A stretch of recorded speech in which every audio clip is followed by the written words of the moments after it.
Hello everyone, welcome and thank you for coming to my stream today.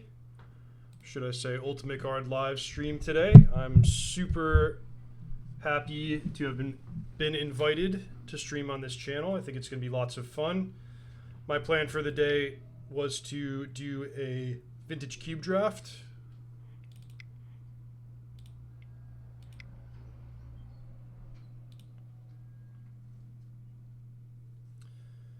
For those of you who don't know me, my name's Reid. I'm a member of Team CFB Ultimate Guard.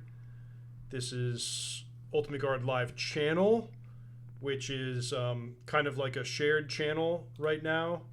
We've already had a lot of folks from my team, Team Channel Fireball Ultimate Guard, Team Handshake Ultimate Guard. Yesterday was Saffron Olive from MTG Goldfish. Those folks have already been streaming on this channel, and there's going to be tons more LSV, CGB, MTG Nerd Girl, Ash Lizzle, Philippa. We're going to be streaming different games on this channel, so I definitely would recommend clicking the follow button and just seeing what Ultimate Guard Live has to offer. But for today, you got me, and you've got Vintage Cube Draft. Indeed, see you in Amsterdam. Okay, so what do we have here? They forgot to put my power... Oh no, they didn't forget to put my power card here. I have Ancestral Recall, so that's a great start to any booster draft. I'm definitely going to take that. If it wasn't here, I'd be looking at something a little bit more mundane, like a Dual Land or a Lightning Bolt, maybe Adeline. But yeah, I mean, Ancestral Recall is the slam dunk of all slam dunks.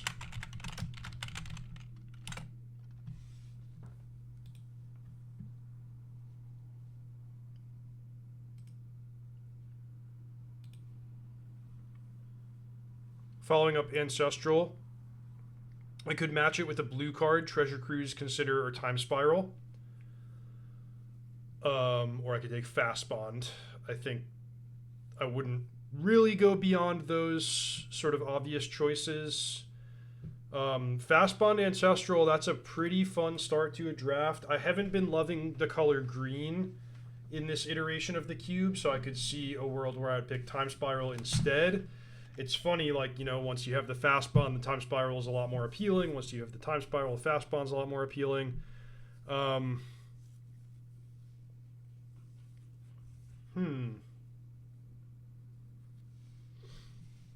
I think getting Fast Bond this early and having the ability to build around it is unique and exciting.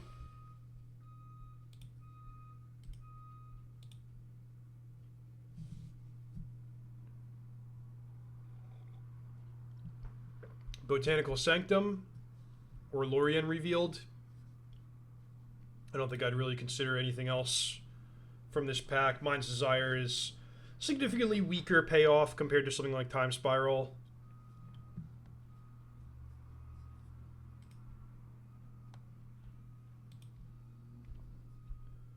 Ooh, now we're cooking. So Atraxa, Oath of Druids, Underworld Breach, Arbor Elf. I guess I'll rule out the green cards other than Atraxa and Arbor Elf. Like, I don't think there's any world where you take the Oath of Druids before you take the Atraxa.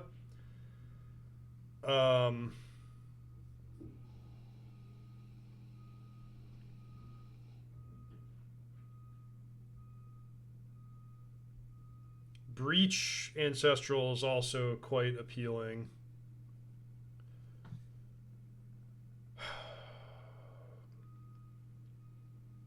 I think I'm going to take Underworld Breach. Kind of like for the same reason that I took Fast Bond. It's just a unique, irreplaceable card that I get early on and can build around. Also, just having Ancestral Recall already is such a great start for Underworld Breach. Now, this looks like a Wasteland, which is interesting to have alongside Fast Bond. Memory Lapse if I wanted just a nice, safe, you know, blue card pickup to go with my Ancestral, but I'll take the Wasteland. You know, Wasteland fast spawn in the first 5 picks. Pretty cool.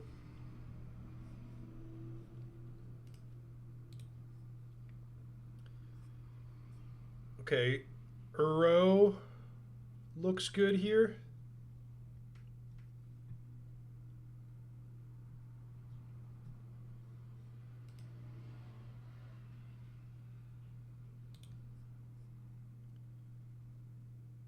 I've never seen this card before. Smirking Spelljacker. 5 mana, 3/3 flash flying. Enters the battlefield, exile target spell an opponent controls. When it attacks, you can cast the exiled card without paying its mana cost. Alright, so high upside option there. Zerda and Basalt Monolith in the same pack. If I'd taken the Time Spiral, maybe I'm taking Basalt Monolith here.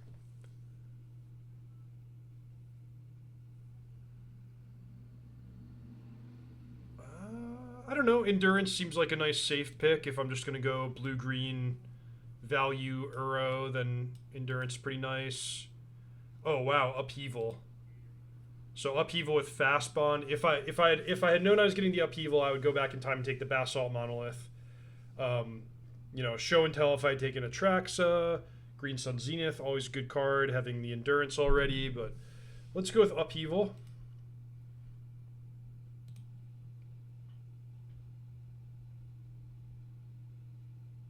I think I'm just going to take Relic over Eureka, Goldvein Hydra, and Raging Ravine. I don't know if the Underworld Breach is going to make the cut, so I guess Relic is only going to be a sideboard card, given that I do have the Uro of my own. Maybe I'll just take Raging Ravine. I don't know. That's a weird pick, but I have Wasteland too, so maybe I get Renin 6 or Minskimbu. Don't think I care too much about any of these cards.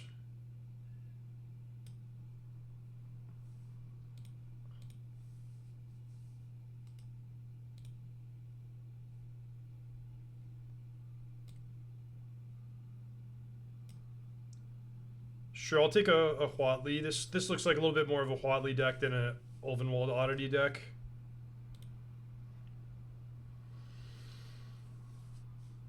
So, talking about this Oath of Druids. I think I like Arbor Elf more.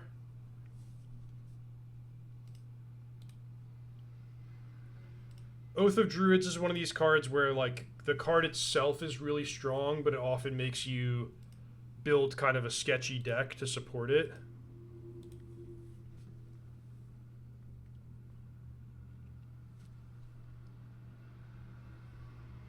Okay. Oh, Elvish Spirit Guide, that's a new one. I'm not used to this being in the cube. So we have Brain Freeze to pair with Underworld Breach. That's exciting. Generous Ent, Tolarian Academy, Mind Stone. I think if you take Underworld Breach, you got to take the Brain Freeze next. So that's that, I guess.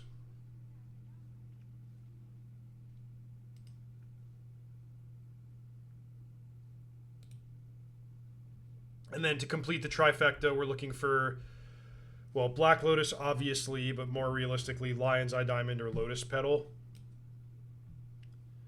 Here we have Sylvan Library, Broadside Bombardiers, Once Upon a Time, Spar's Headquarters, Treachery. I think I'm going to narrow it down to the Spar's Headquarters or the Bombardiers, which is powerful, but red is my splash color, and it looks like I'm more of like a combo or big mana deck rather than a push damage kind of deck. I guess I'll just take Spar's Headquarters. That way the Lorien Revealed can get me a dual land guaranteed.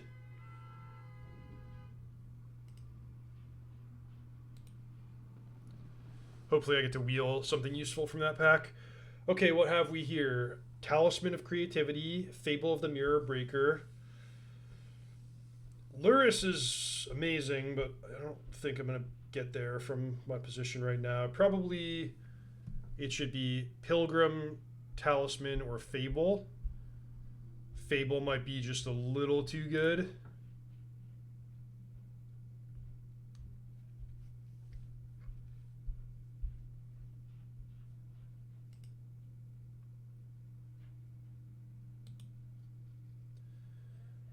All right, Wooded Foothills over Fabled Passage, Thundering Falls, Time Warp. Yep.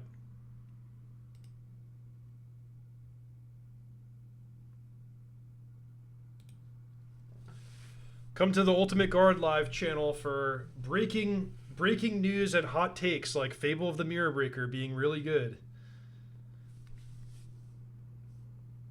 All right, Delighted Halfling looks good here.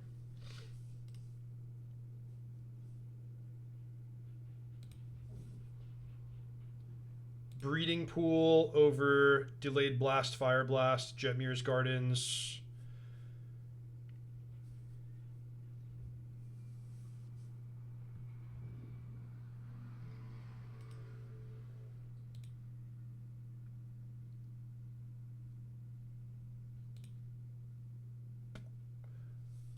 I would love to have a regrowth because I do have Ancestral Recall, and having a card that good makes regrowth, Eternal Witness type stuff even stronger.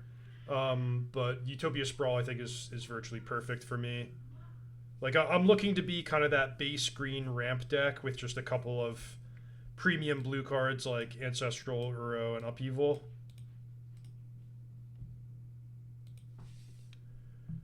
Alright, I like me a Taiga, because now my Wooded Foothills gets me all my colors.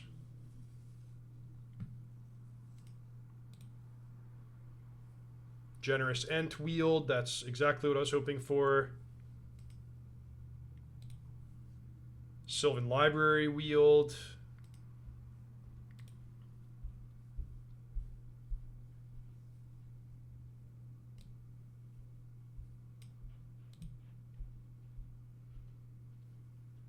Oh yeah, Utopia Sprawl Arbor Elf, forget about it. Forget about it.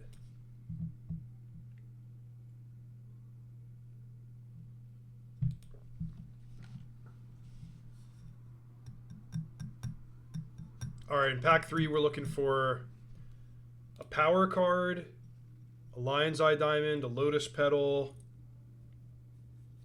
Oko, Minskin Boo. The late Avacyn Pilgrim, it feels like I'm getting the green cards, which that is actually not uncommon these days because the direction the wind has been blowing, you know, green is kind of out of fashion, so people don't go for it as much anymore.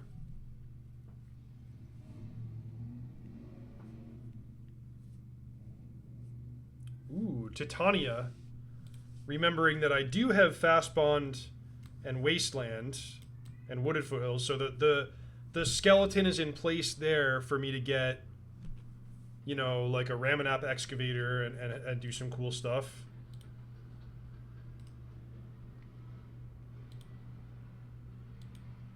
So I would love to complete my Underworld Breach. Ooh, pick 30 Tarmogoyf. Complete my Underworld Breach combo. Complete my Fast Bond combo. What did we get here? We got a Llanowar Elves, a Smuggler's Copter, a Relic of Sauron. I mean, it's gotta be Llanowar Elves. Well, I should slow down with the gotta be's, but it seems to me that Llanowar Elves is the highest value card for my deck. So unless I wanted to take some kind of gambit where I was taking the second best card and hoping to wheel the Llanowar Elves based on green being open. But to be honest, like, I don't care enough about any of the other cards in this pack to really risk it. Like, okay, I would play Smuggler's Copter, I would play Relic of Sauron, but I don't think those are super meaningful. Hey, what's up, Andrew? Thanks for stopping by. What does the Huatli do regarding my dinosaurs? Makes 2 dinosaurs. Search your library for a dinosaur. Ooh, do I have any of those? What dinosaurs are even in the cube? I didn't do my research in advance. Alright, well, Raphelos, Scalding Tarn.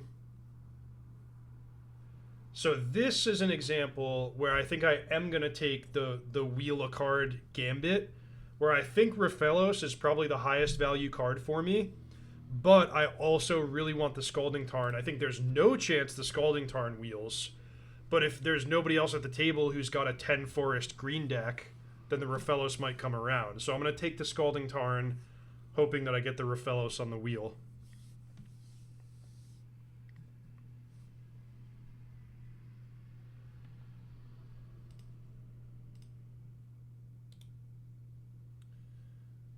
Dreadhorde Arcanist with only Ancestral, Hex Drinker, Sandstorm Salvager, Triplicate Titan. I will select Hex Drinker, thank you.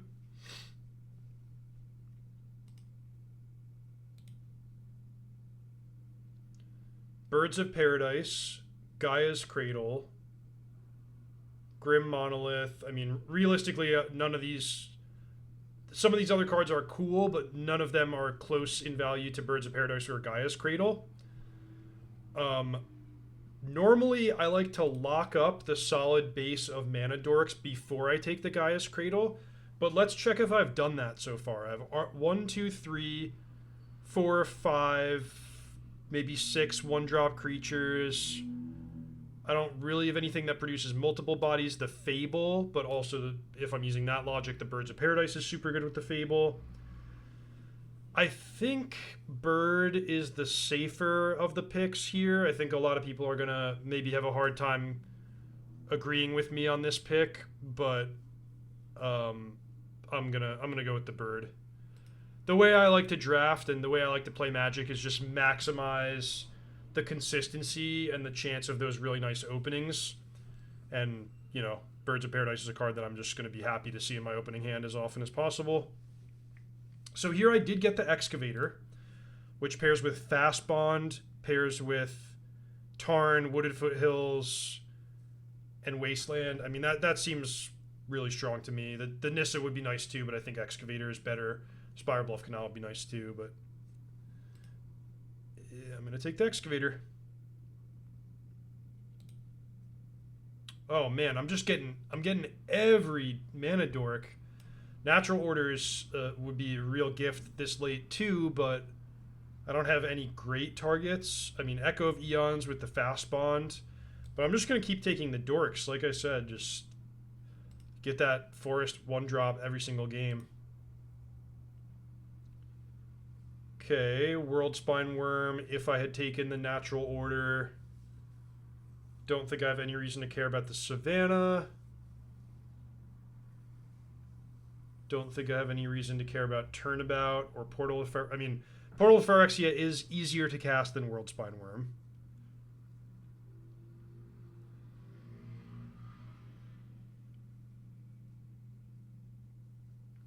Whatever, I think I'm just going to take the Worm for my sideboard.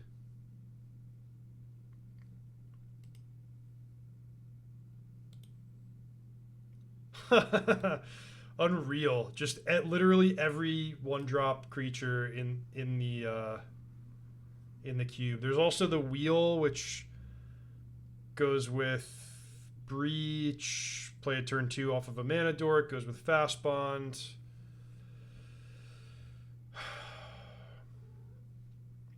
One, two, three, 4, 5, 6, 7 1-drop accelerants already.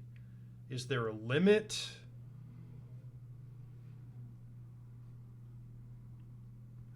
All right, I'll take the Wheel.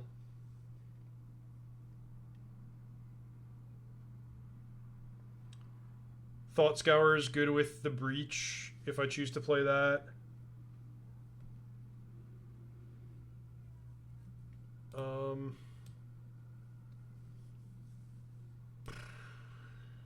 Sure. I don't really see the Smuggler's Surprise being much more than divination for me. I guess it does fill the graveyard.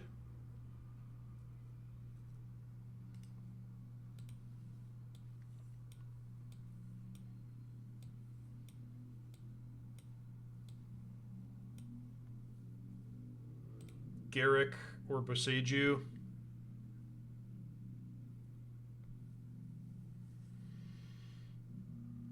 Garrick can be a nice card to accelerate into. It's good in certain kinds of matchups.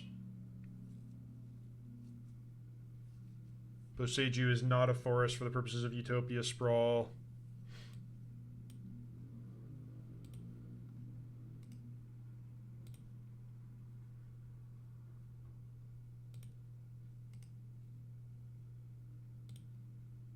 Oh, nice. The Nissa came around. Perfect. Oh, we've done it. Pick 44 natural order.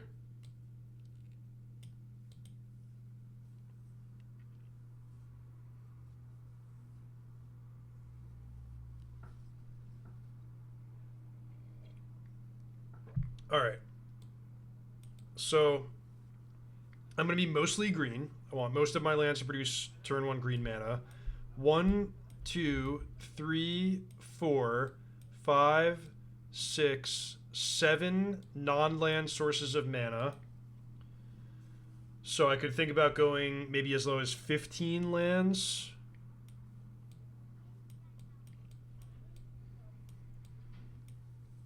My mana base is going to look like... So I have Lorien Revealed, Generous Ent, 1, 2.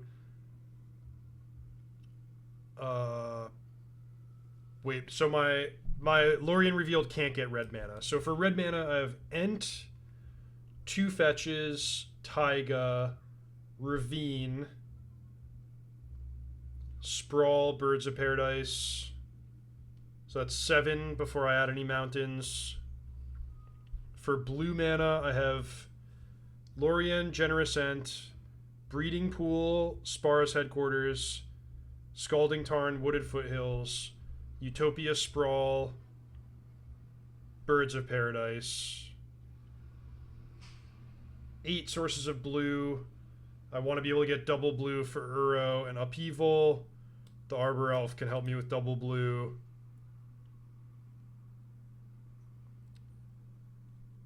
I have the Wasteland. I would say minimum number of green sources would be like 11.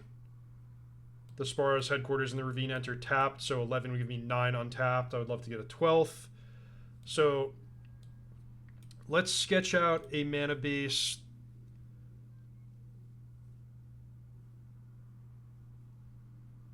that looks like 5 forests, these 7 non-basics, 2 islands, 1 mountain. 5, 9, 10.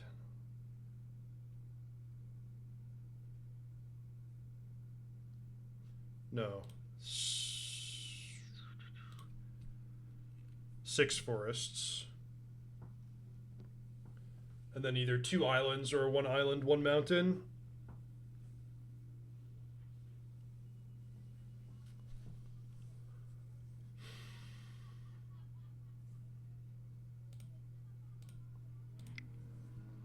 Okay. So now circling back. Hex Drinker, I'm always playing that. Sylvan Library, always playing that. Ancestral Recall, always playing that. The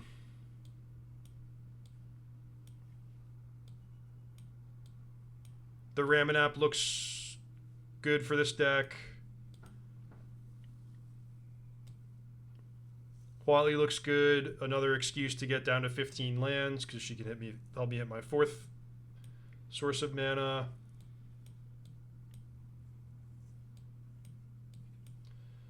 All right, so here's the core 34 cards. Given the Ramanap, I think it makes sense to have the Fast Bond, the Wheel, the Upheaval, I like the worm plus the natural order. I have 13 creatures for the purposes of the ranger class. So it's like, do I want to do an Underworld Breach package, which is pretty strong with the Wheel of Fortune and the Ancestral, but it's going to be pretty bad if I don't draw those cards. Kind of fights for space with the Uro. I don't want to play Mind Collapse. Augur of Autumn makes sense given that I have high creature count and fast bond. Endurance probably just good. So I mean, I get this could be my deck.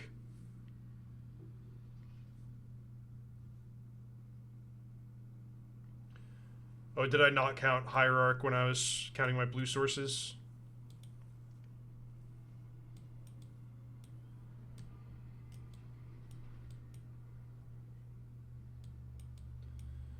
How do I feel about Ranger class? I think I feel bad about it, but I would not mind getting the Garruk in there. So 41 cards that I'm looking at here.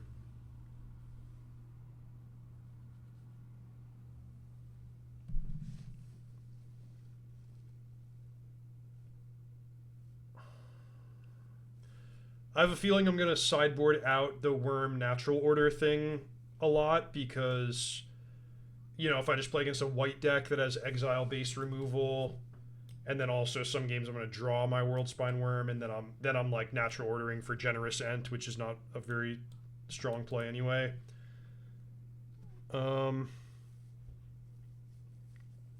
Andrew says Upheaval is a trap.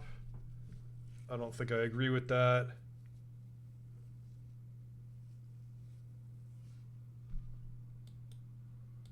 Anyone want to nominate other possible cuts?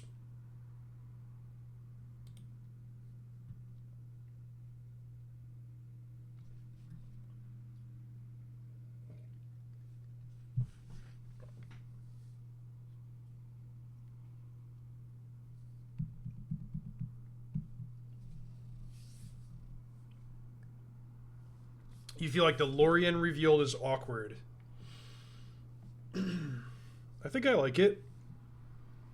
Gets a dual land, and then if I draw too much mana, I can just 5 mana draw 3. I think that will come up. Not sold on Huatli. Search your library for a basic land card, put it in your hand. Then 5 mana, and you get a Saga. I do not have a dinosaur card.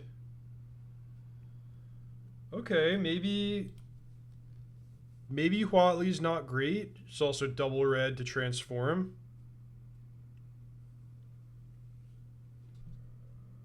Not sold on Uro. Man, isn't Uro so good?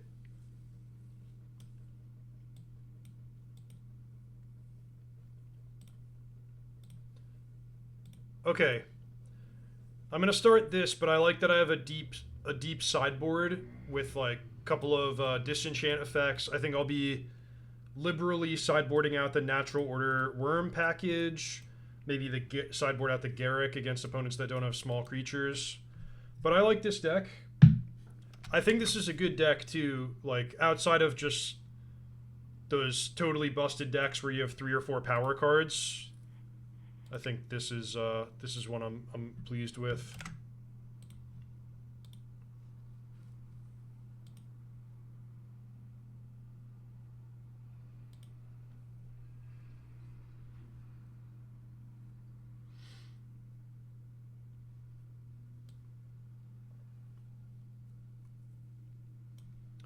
I guess Thought Scour, like, you could just play that with Uro. Probably would only do it if I brought in the Underworld Breach.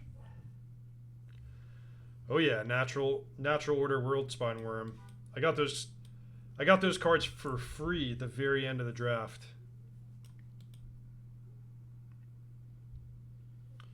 Do I ever cut Avacyn's Pilgrim?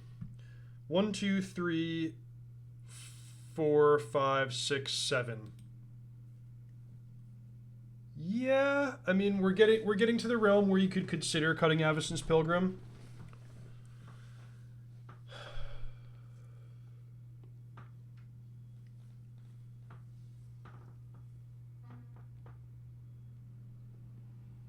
Yeah, I do think that's reasonable.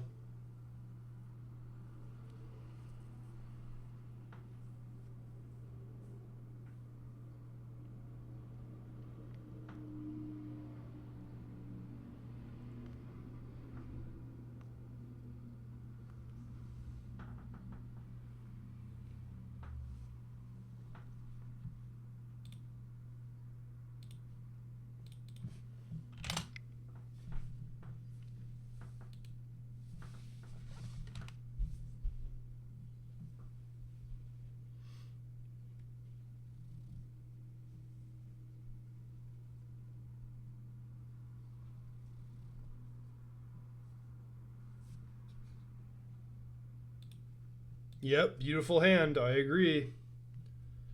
I agree.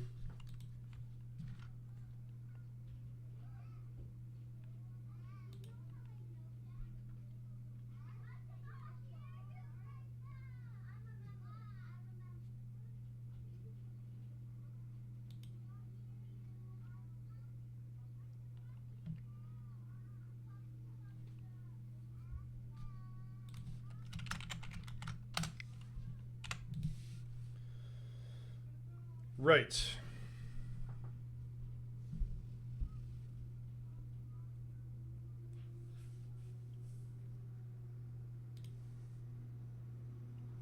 Well,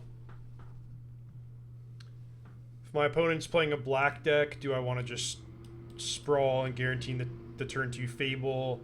Though it's like, is turn 2 Fable that broken if they're killing the Shaman token? I'm just going to play my cards in the normal way, which is turn 1 Halfling, followed by turn 2 Sprawl and Fable.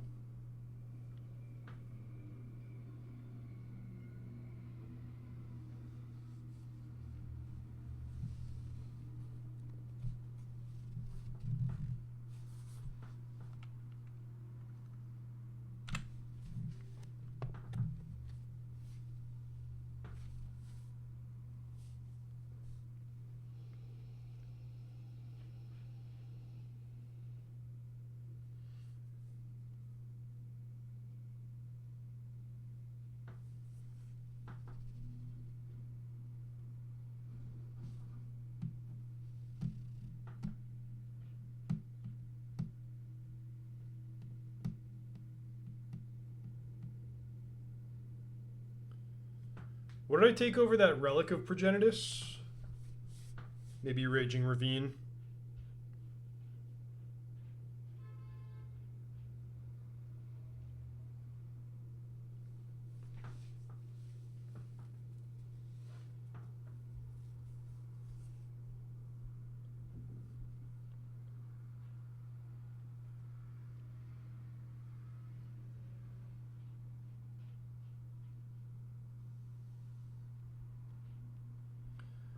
Bone Shards, discarding Thundermaw Hellkite.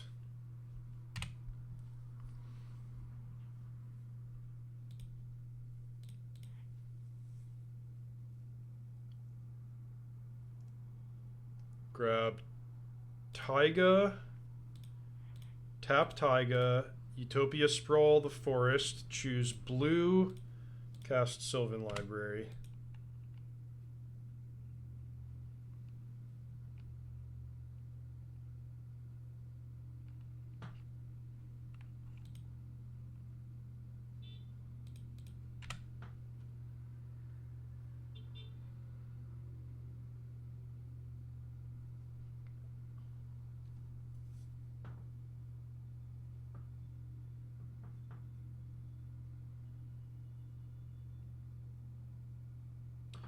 So, by the way, they Olifanted for a basic mountain and then use Bloodstained Mire on their turn, so their last card is the mountain.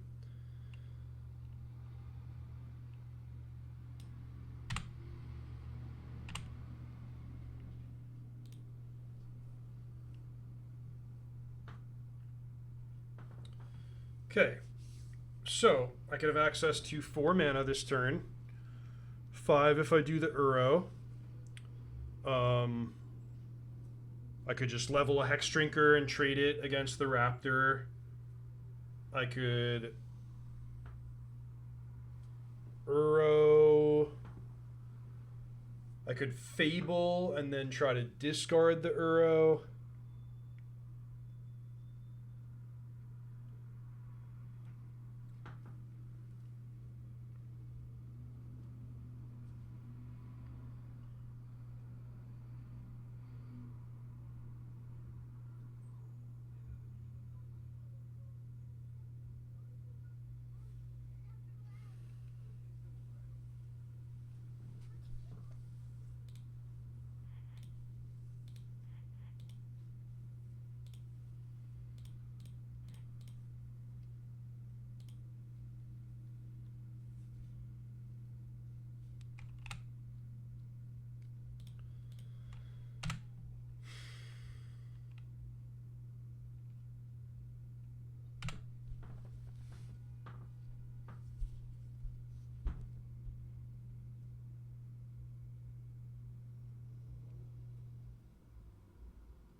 Okay, starting on the Faithless Looting.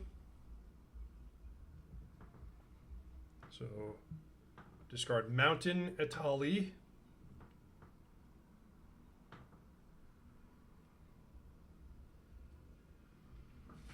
I guess I'll take it.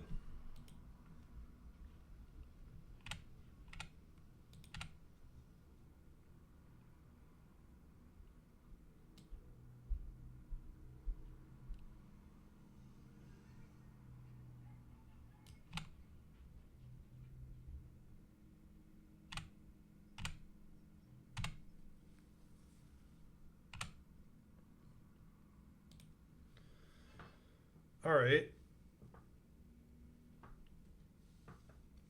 I'm guessing Upheaval's not going to be terribly exciting.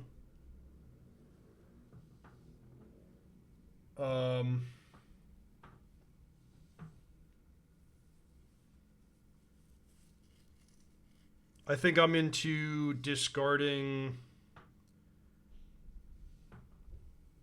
Upheaval and Raging Ravine to draw 2, and then go like Uro Ramanap.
I'm going to play the Scalding Tarn because I might wind up wanting an extra card in my graveyard for the purposes of escaping.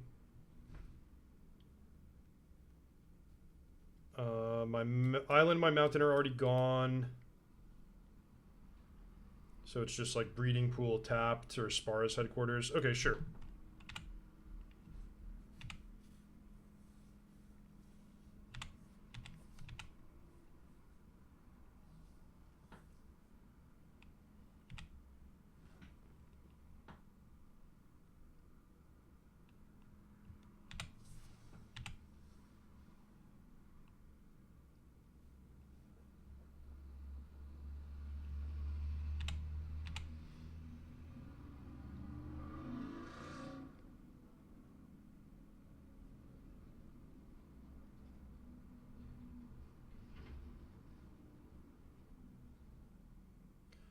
Cut down, targeting Hex Drinker.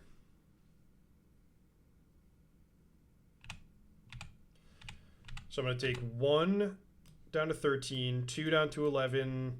This represents 6, so I could go to 5.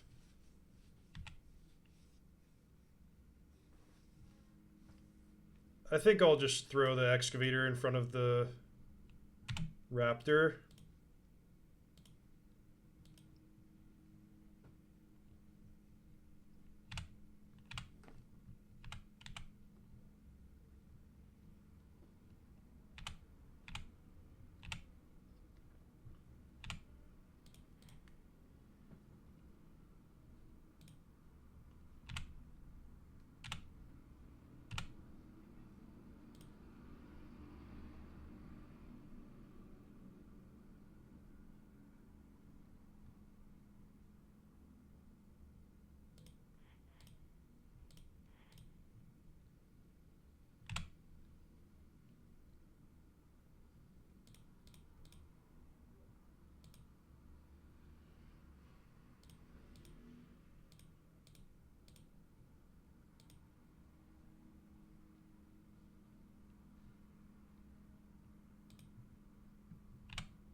And yeah, I don't see any reason to attack here.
I'm interested in this block.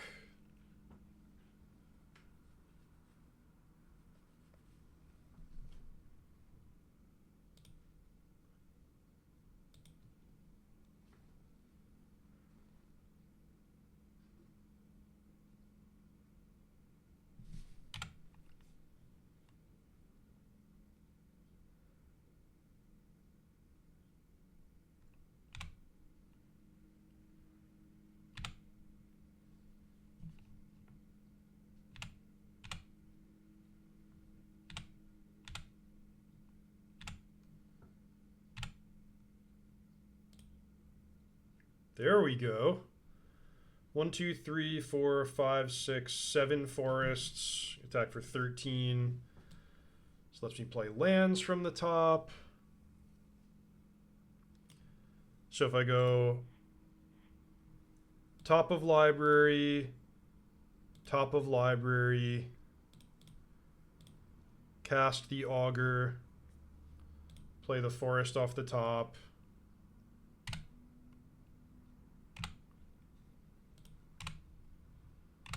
Attack with Uro, draw the Nissa, put the mountain in.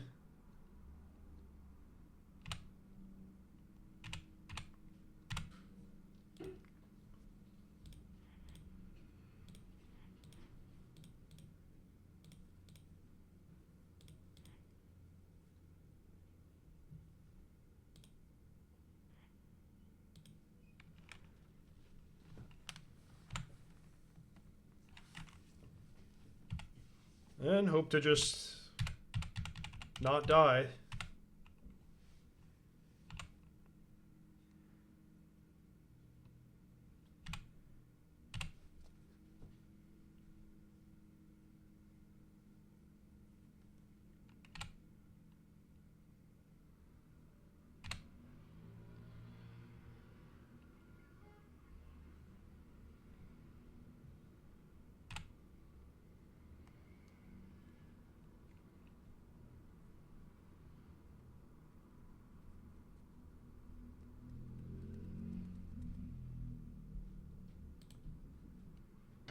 I should have left a creature in my graveyard for purposes of exhume. Hooray!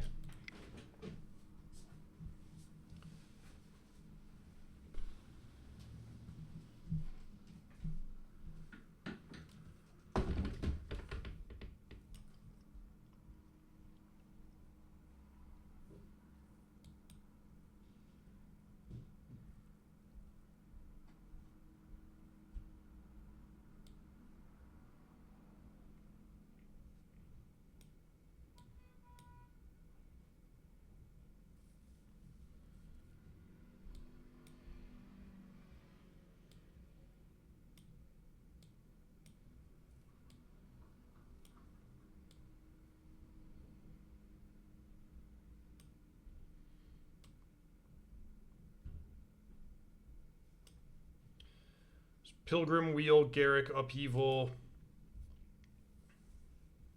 It's my slightly weaker cards.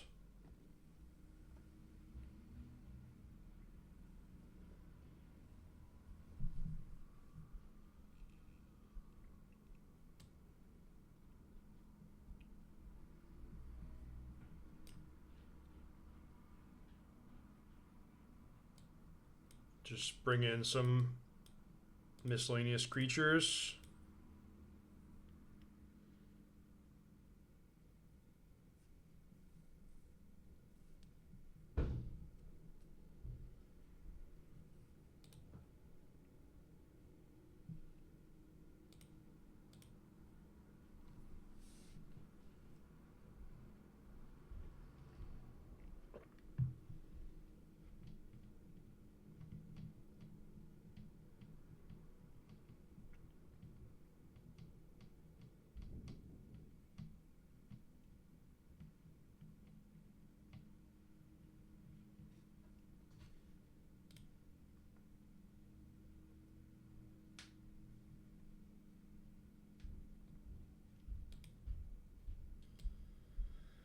This hand looks too slow to keep.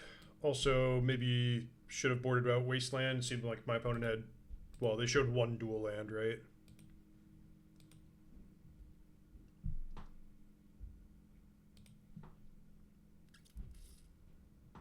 Okay.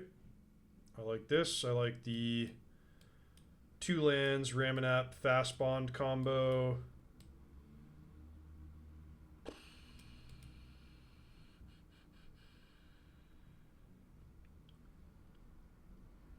Sure, just bottom the Augur.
I'm not even sure the Fast Bond should be in my deck after sideboarding, given that I boarded out Wheel and Upheaval.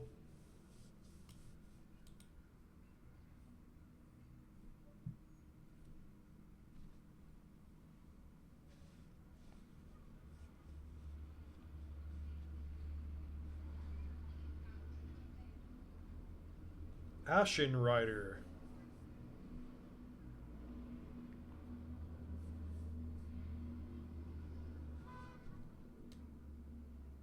Yeah, Fast Bond and Ramanap is a combo.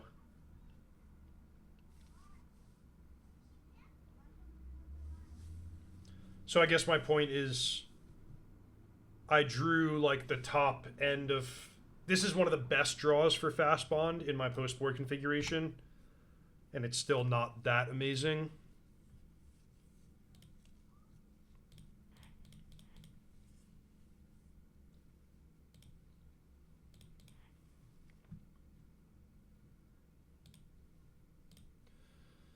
Taking a lot of damage here, but it's worth it.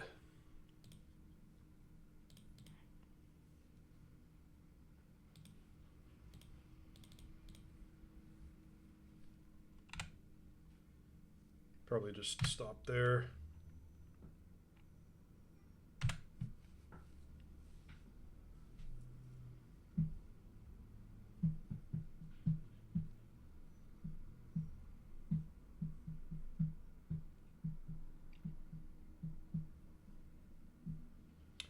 Death.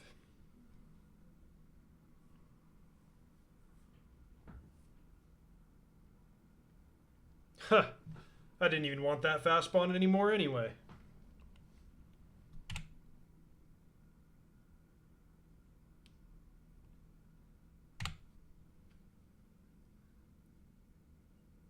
Well,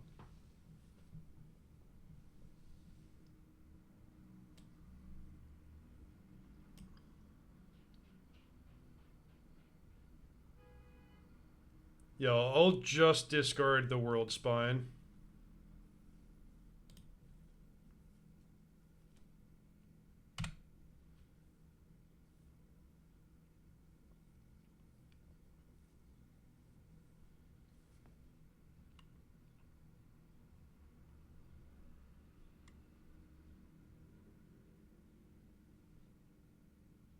Well, my opponent's at 7. That's pretty low.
Interesting choices here. So obviously putting back the Arbor Elf. And then I could keep both. Plan to block with the Birds of Paradise.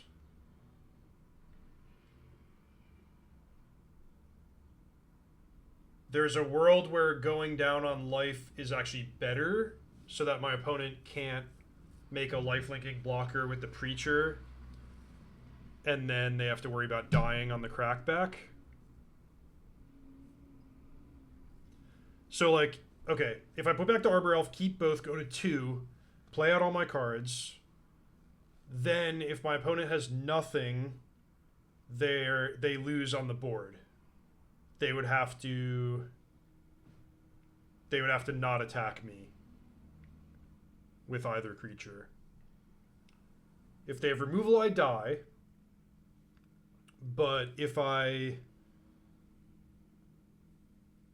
put back 2 cards, say like play the Birds and the Goyf, they attack, I jump with the Bird. If they have removal, I'm not really winning that game anyway. Maybe that's not true because of the Fable, the Reflection.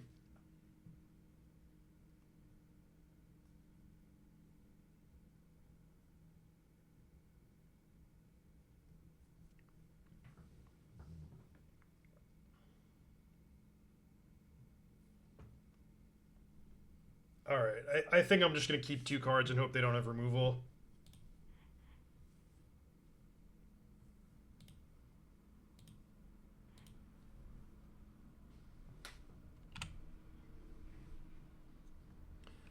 And okay, so just to recap, the logic there is A, I'm very likely to lose if they have removal anyway, and B, this play makes it so that they can't attack with the Preacher as easily.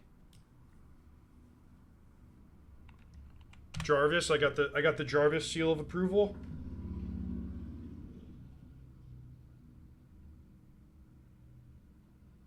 Oh, I guess thinking about like it being cut down exactly, which can't kill the Goyf or the Ravine, makes it interesting.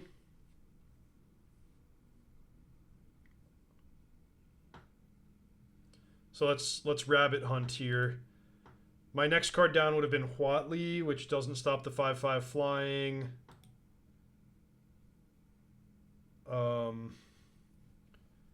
So if they just attack me, maybe I go to 1. They attack with the Preacher 2. I trade the Goyf, go to 1. Still dying the next turn here. Yeah, I'm at peace with it. Okay, now that I'm on the play, do I bring back the wheel? Do I take out the fast bond? Bring in the Garrick.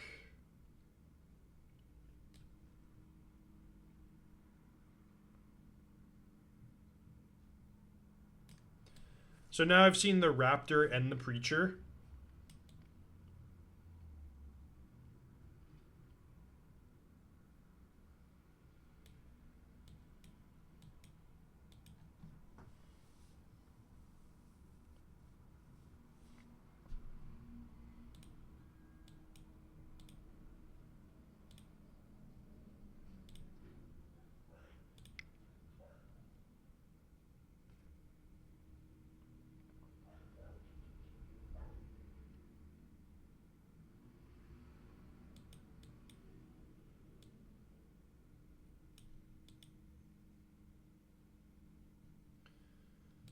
So there it was Pilgrim and Fast Bond out. 16th land and Mind Collapse in.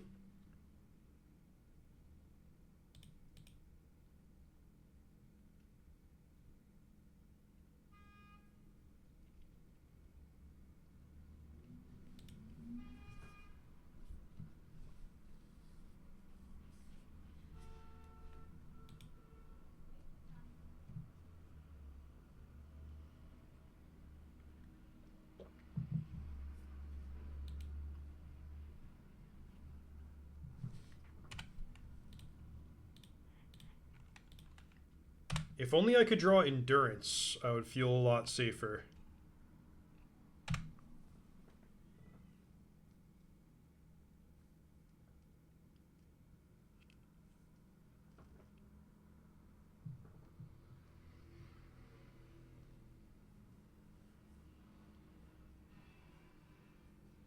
Rats.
Well, I'm going to play Forest Fable.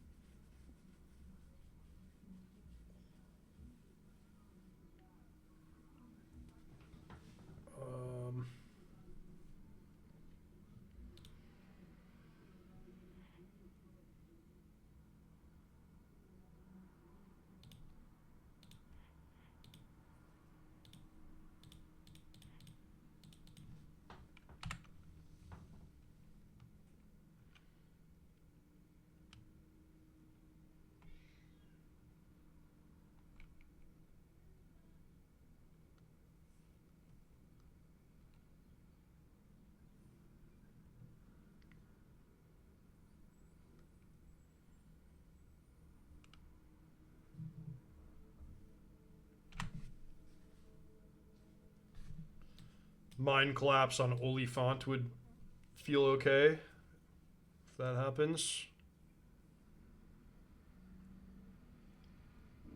Ashen Rider and Etali.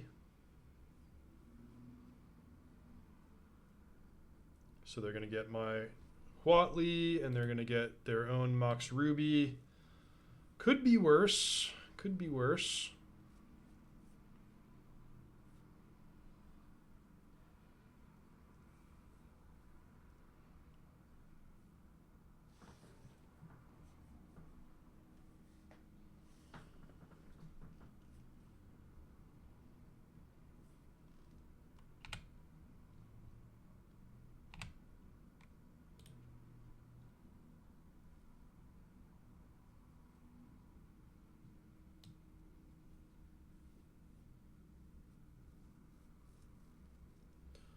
Chapter 4 would definitely kill me.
Is there a world where I just keep everything?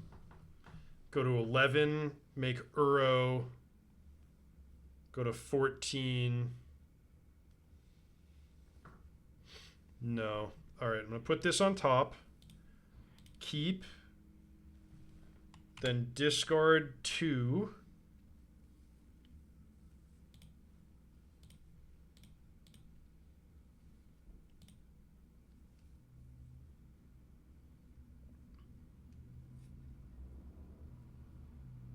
Oh, I needed to discard the Uro.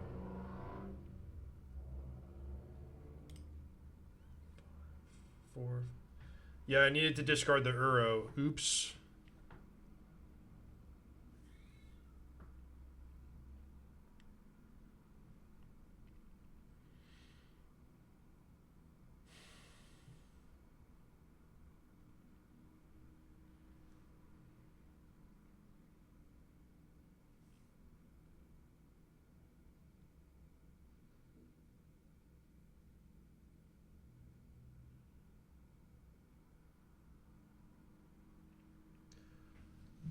Man, I mapped everything out so carefully and then just didn't execute the plan that I had mapped out.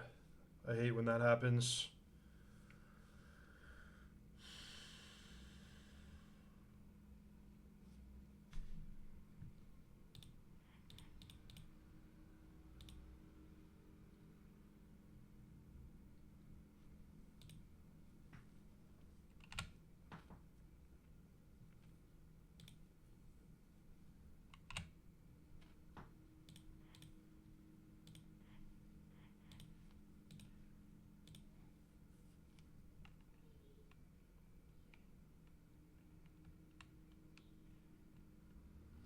Maybe I was supposed to play the Hierarch and attack and see what my opponent blocks with, and then there's the option to wind up killing the Etali.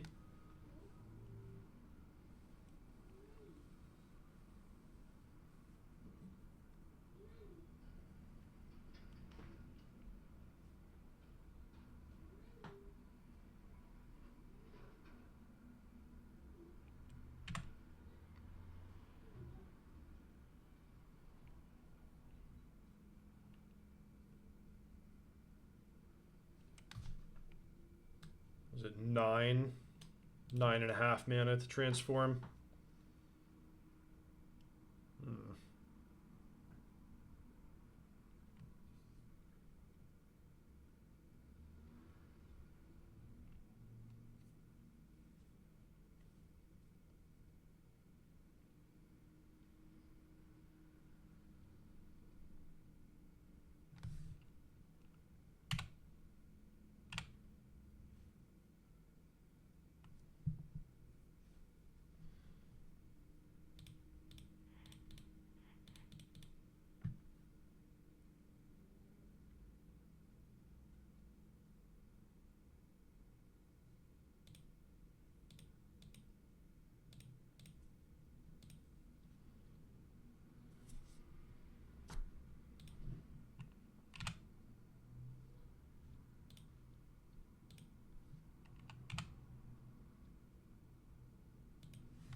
Dang, man.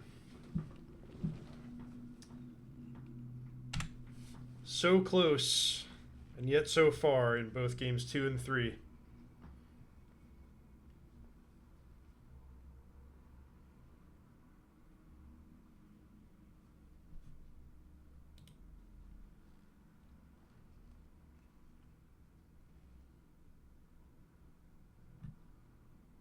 All right, I don't want to. I don't want to experience this. So they're gonna cycle back and forth between Ashen Rider and Atali until I have no permanents left, and they have all my permanents.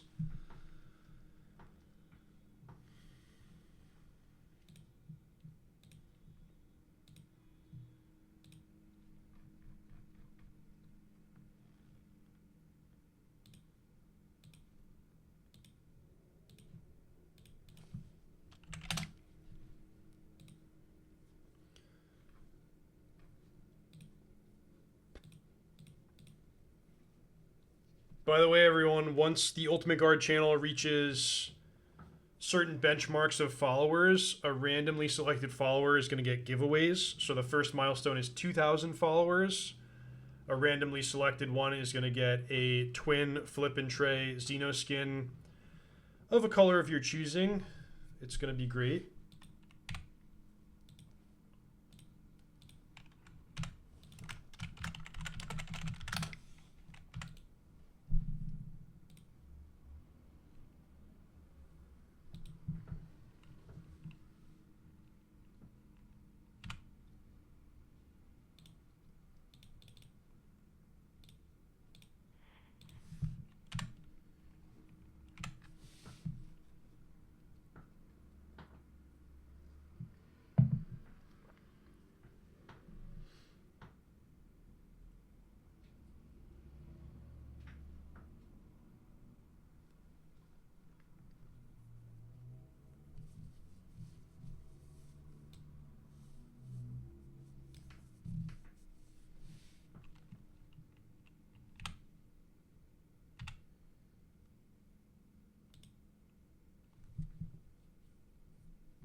Thought about getting Island there, but I got a Forest just because there's some world where I wind up overrunning with Nissa.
Both players with very, very strong draws here.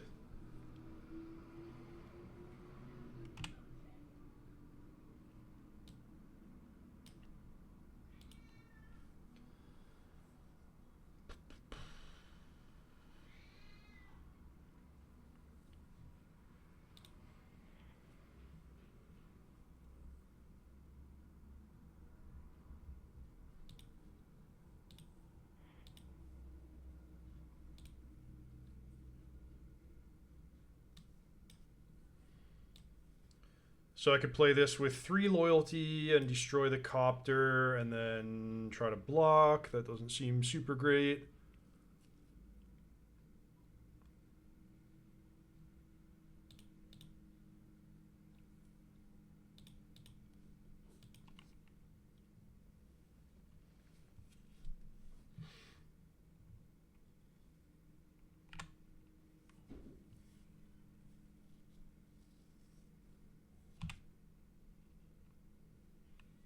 Go for the endurance ambush. And by the way, I didn't think about it. I could have gotten Coven and then played endurance off the top of my library, but then you lose the surprise factor. And by the way, I checked the augur is you don't reveal the top cards, you just can look at them.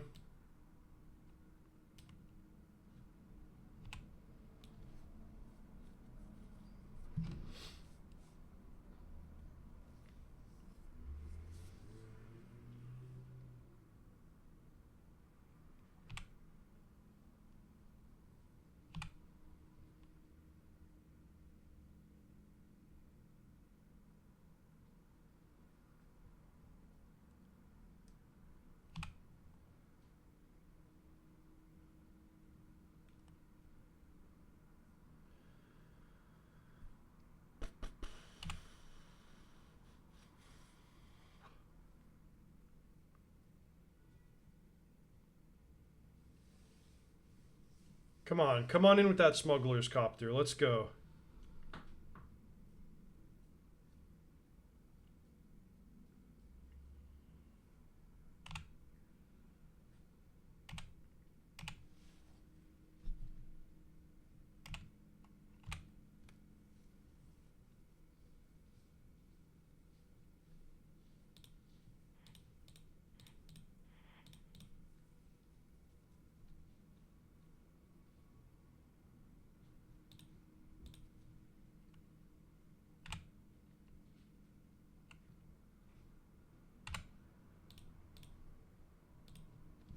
Ambushed.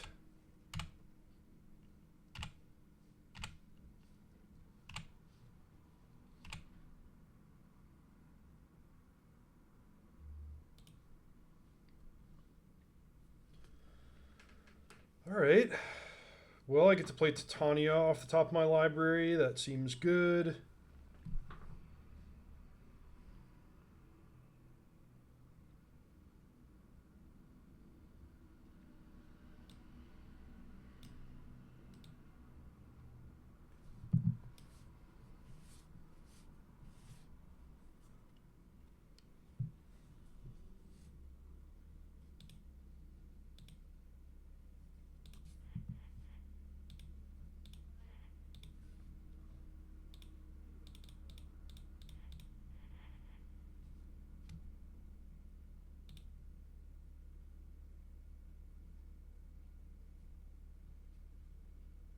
Oh, you wanted me to shuffle away the upheaval? The upheaval seems like it could be good. Although I guess the upheaval and the Nissa might be somewhat redundant. Like, I don't need to have both of those cards.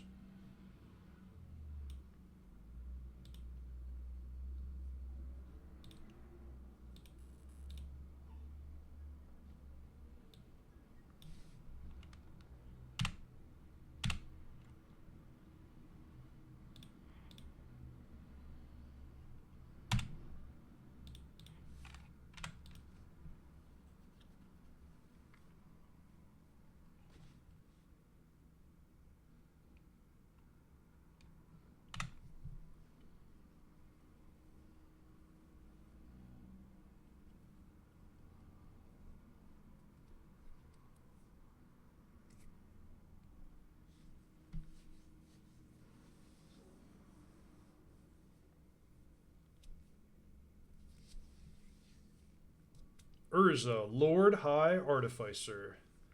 Very powerful with Sentinel of the Nameless City and Tireless Tracker. But no land drop is a big deal. So they could have used the Mind's Desire ability right there. Kind of suspicious that they did not.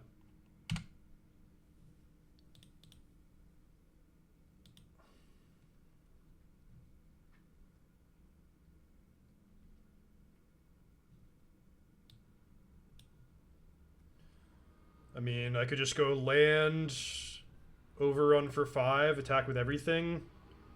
Might get counterspelled, but it seems like that's going to be my best course of action.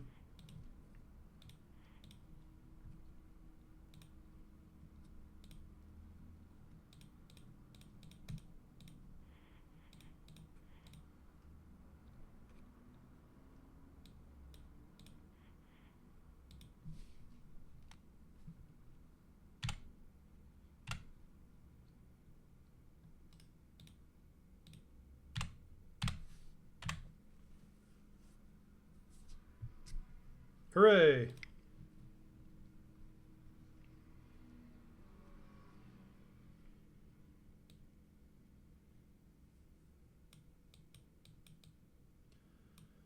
So what did I see from them? Utopia Sprawl, Smuggler's Copter, Urza.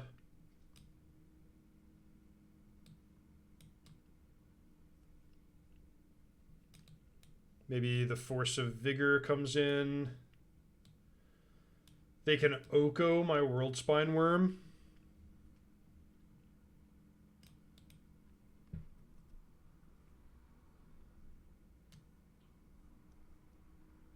The Endurance could come out. The Wheel could come out.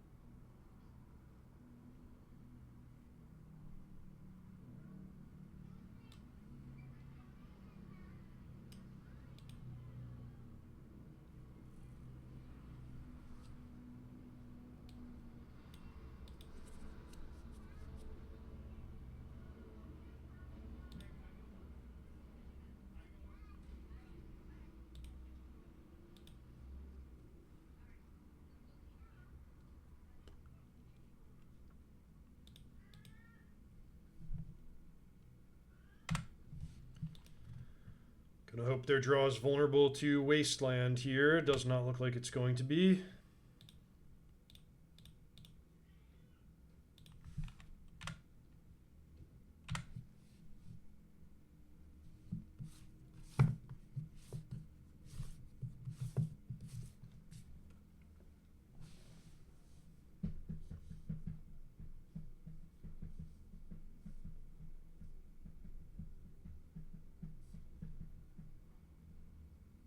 Oh no! Oh no!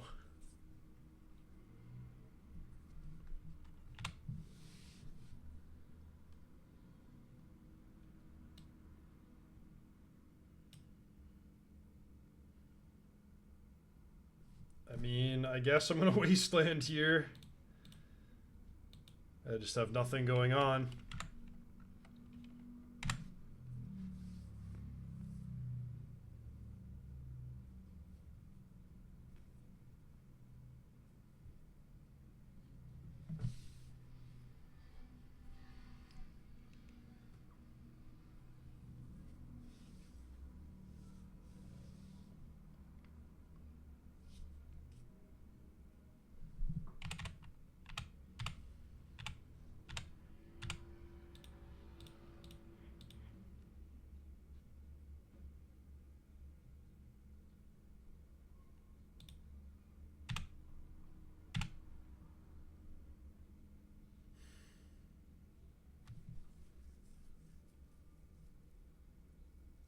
Not great.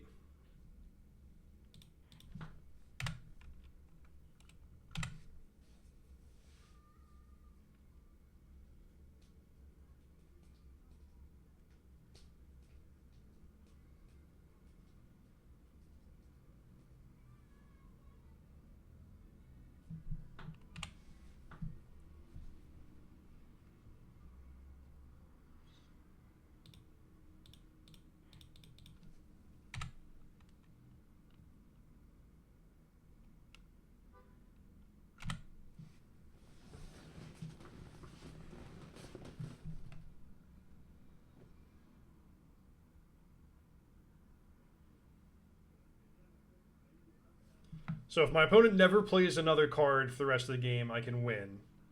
So I go to 5, then I play Garrick, and let's say I fight the Elvish Mystic. Then I go to 1, then I stabilize the situation.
Okay, going to 1.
So I think we're just on the hope my opponent has nothing plan. Because I am dead to a removal spell. I have to line up the wolf token against the food token and then double block the trampling 4/4. But with just a forest and an island, there's not necessarily reason to believe my opponent's going to have removal.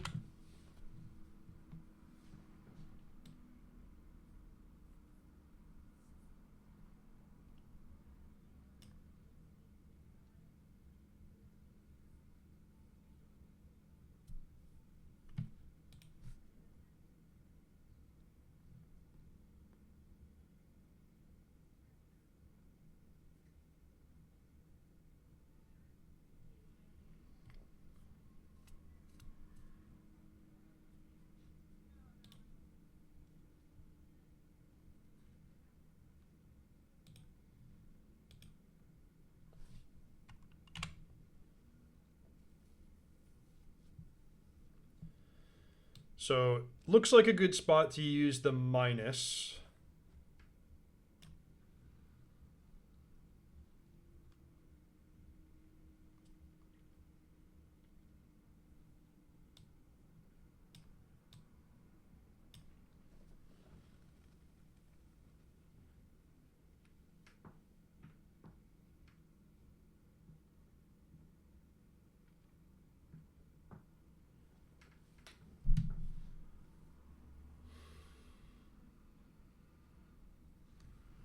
So -1 can grab Generous Ent, Uro, Hex Drinker,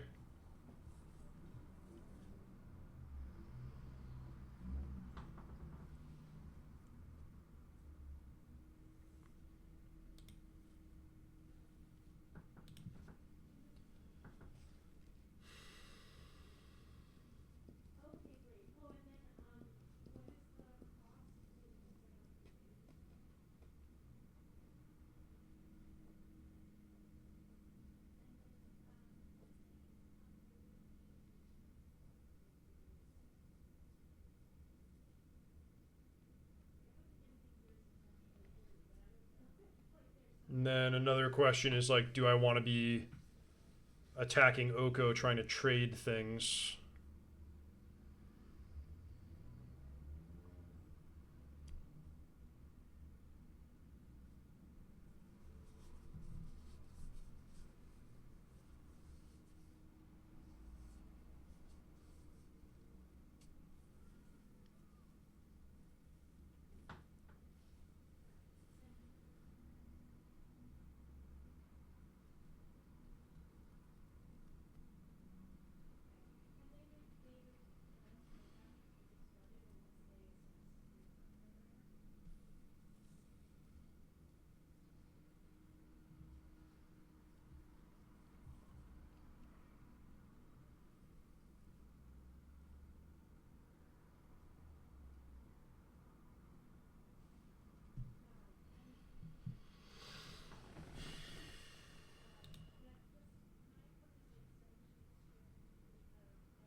Feeling very uncertain about the best play this turn.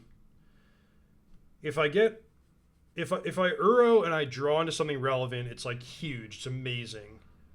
If I Uro and I just draw, like a forest, then I'm not so sure.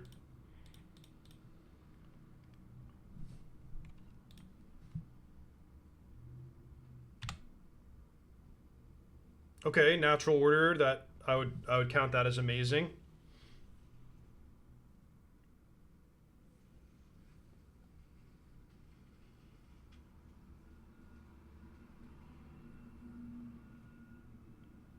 Although they can just Elkify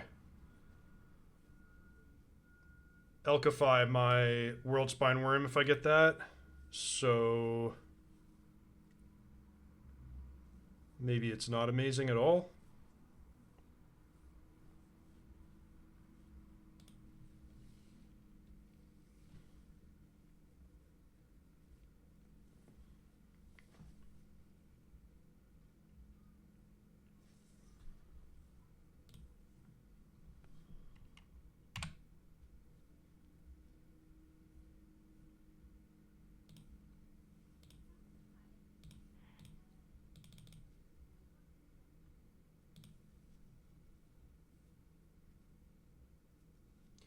So I could get the worm and just force them that like they have to Elkify my creature no matter what.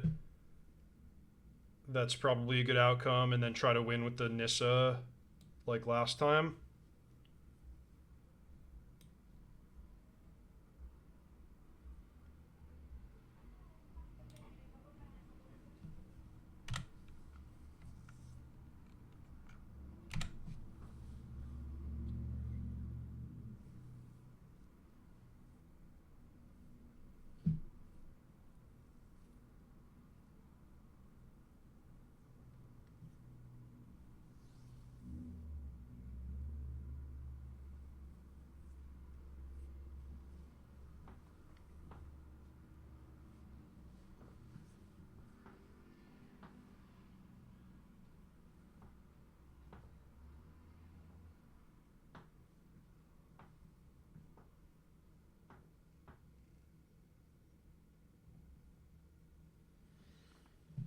If I get to give 3 creatures +6/+6 and trample, that should be lethal through almost any opposition my opponent can put up. If they attack and force me to trade creatures, it's definitely different. If they can play something from their hand, it's different. But I have alternative plays, like if the game continues, then I get to just make Uro, keep plussing Garrick.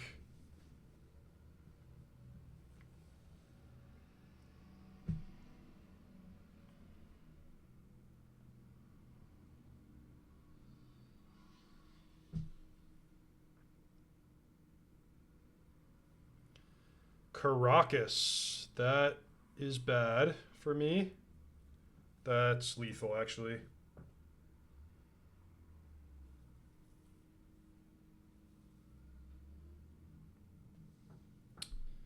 Dang.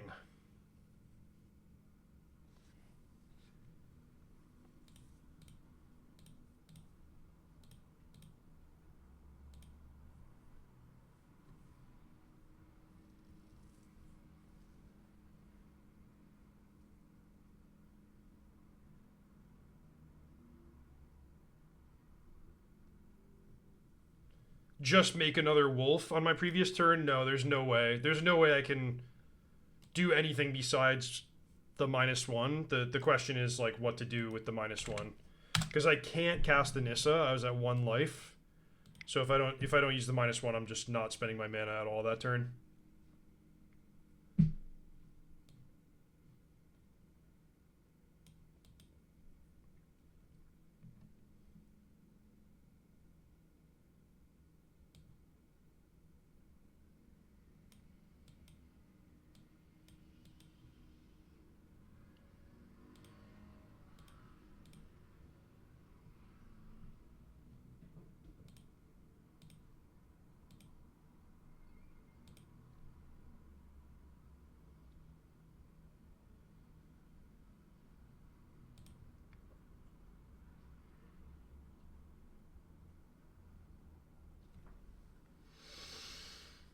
I guess I'm super far away from playing the Upheaval.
Yeah, this is how you go 0-3 with a good deck in Cube. Just like lose a couple every round. It's lose a really close game and then have them make turn 1 Oko in game 3.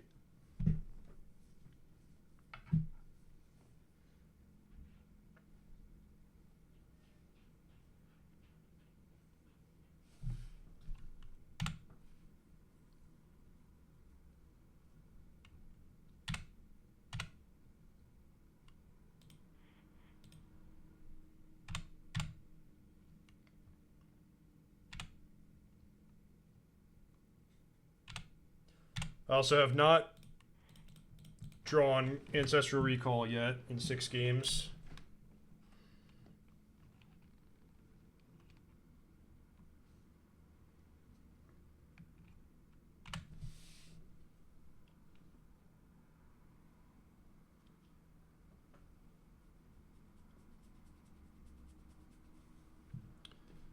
I need my next draw to be Ancestral, Wasteland, Fetchland, Wheel of Fortune, Fable.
I guess it was a mistake to not trade off last turn because I wanted to clear the way for a Goblin Shaman attack. Well, there's my Wheel of Fortune, so now anything can happen.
Okay, Garrick down.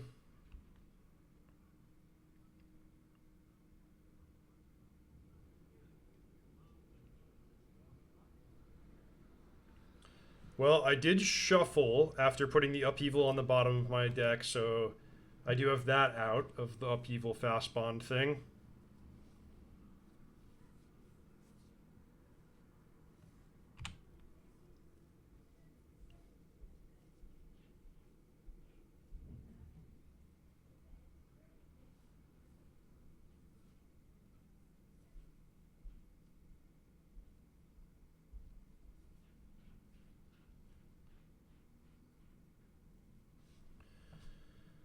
One, two, three, four, five, six, seven, 8 mana.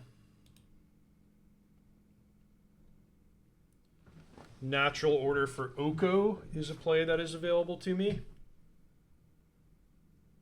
And then make Oko. Sorry, Uro. And then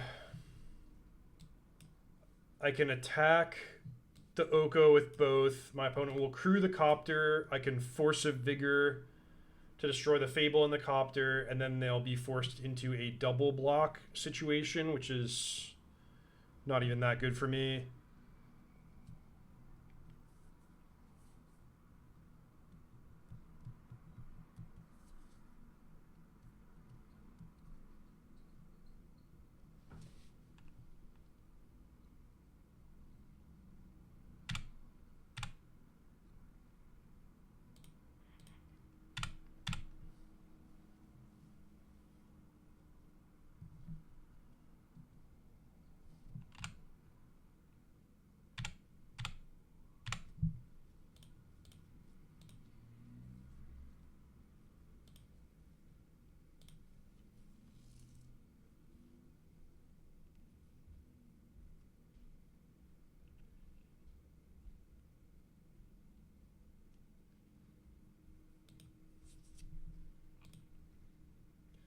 Basically, just trying to tread water and draw the upheaval. Wasteland is nice here.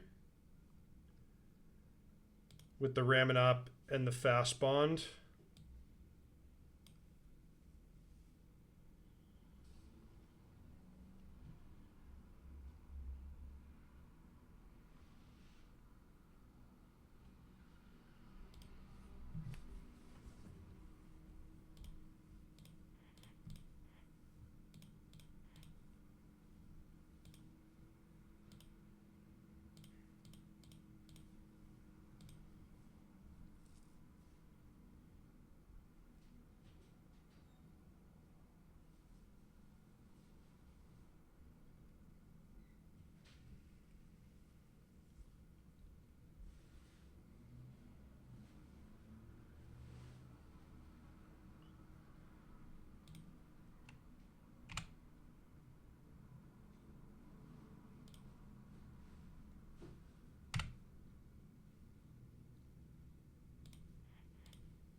Oops, maybe I'm making a mistake here. How many lands do I have left in my deck?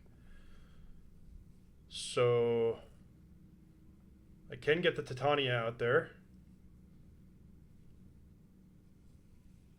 But then I can't force a Vigor. Do I care about that?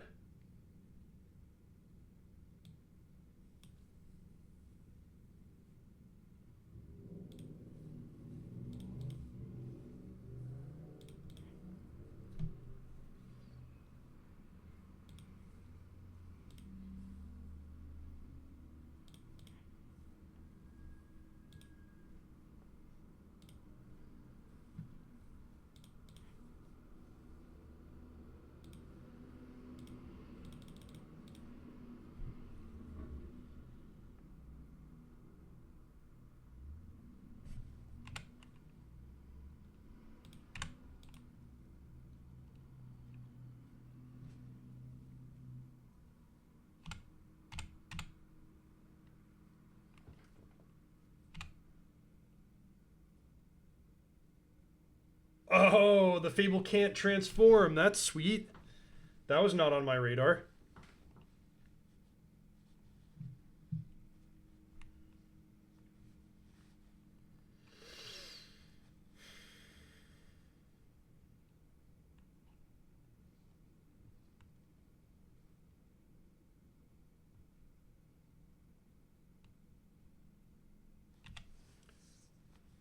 Oh, I didn't think about that I could just keep Wooded Foothillsing even without having lands to find.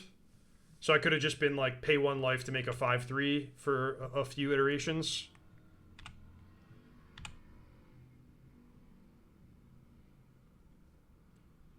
Not playing super tight.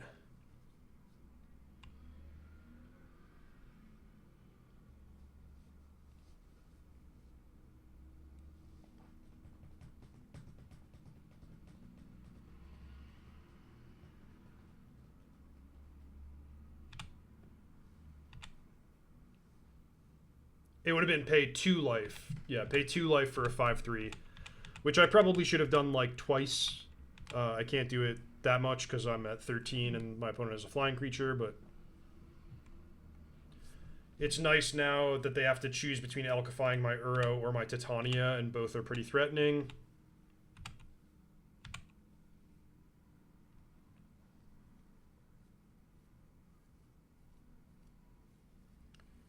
Wastelanded my own lands to replay them. Okay, fair enough.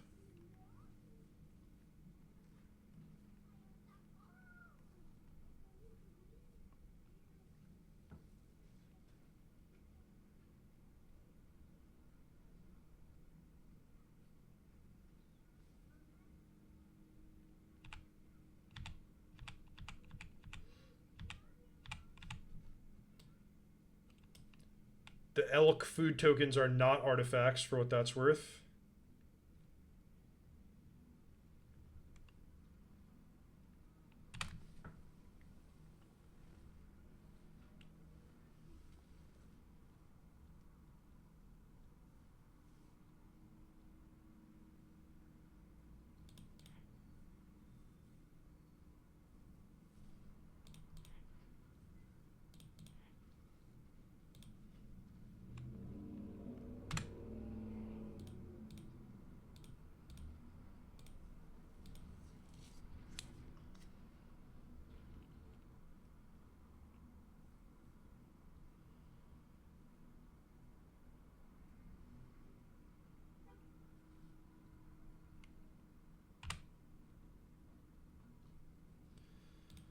Ding, ding, ding.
Think I can win this game, but I have 3 minutes on my clock and I have to be a little careful.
Caracas. So that's effective against Uro and Titania.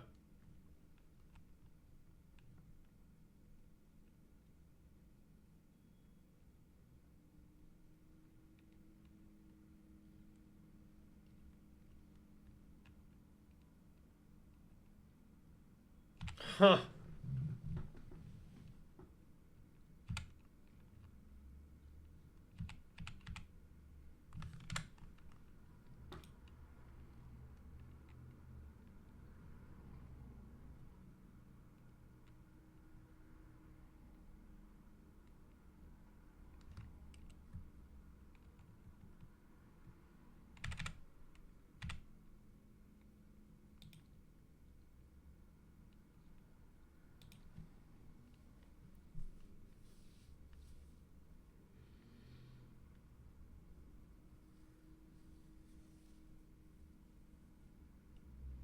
Okay, now crew the copter, all force of vigor, the copter and the construct.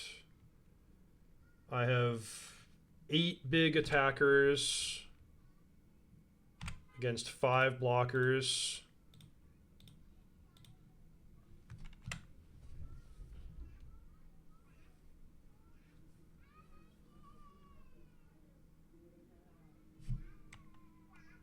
Nine big attackers.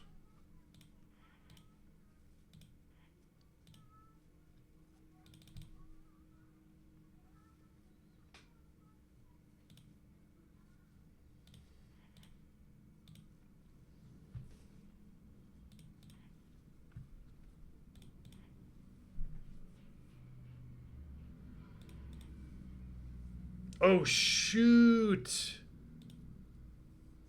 Giving my opponent extra stuff now.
All right, let's see what you got. My opponent typed in the chat, come on, upheaval off the top, which that would probably result in me timing out of the game, even though I do have the fast bond. Hey, we got a raid from Modest of Mind. Modest of Mind, thank you for the raid, and welcome to everybody who's coming from that channel. My name's Reid. This is the Ultimate Guard Live channel. We're having a lot of fun. Be sure to follow and bookmark this one because there's going to be a lot of great guest streamers coming on periodically.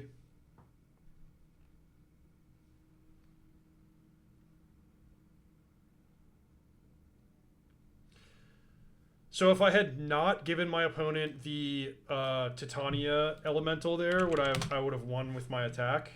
That was a sick match. I mean, it was that last game was not pretty.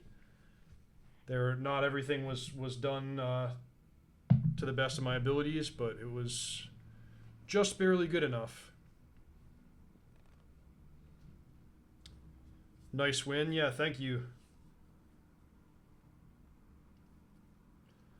That was the turn 1 Oko game. My opponent went Black Lotus, Eternal Witness to Black Lotus, land Oko. That was their turn 1.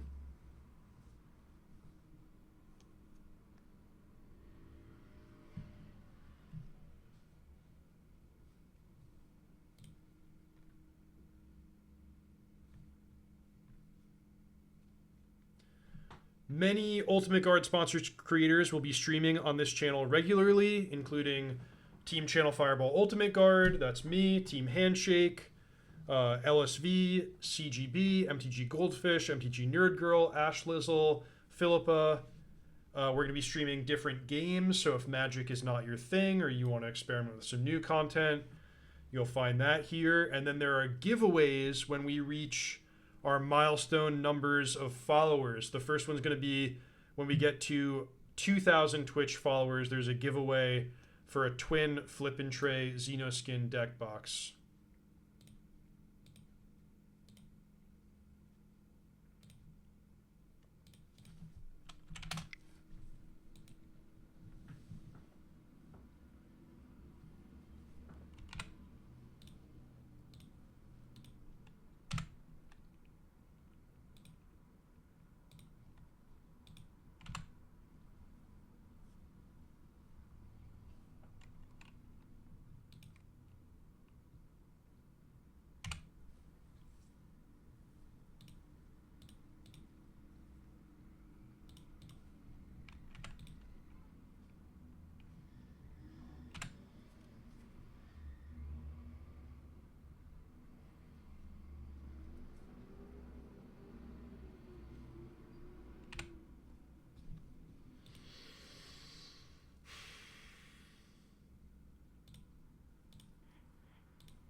Imagine breeding pool is going to be my best bet. Have more blue than green. More blue than red is what I meant to say.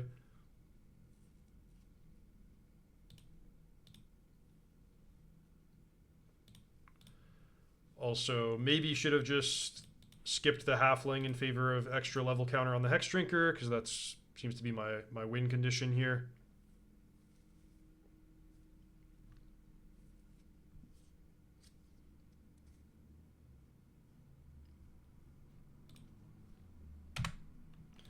What's my favorite cube archetype? Great question. It used to be decks like this.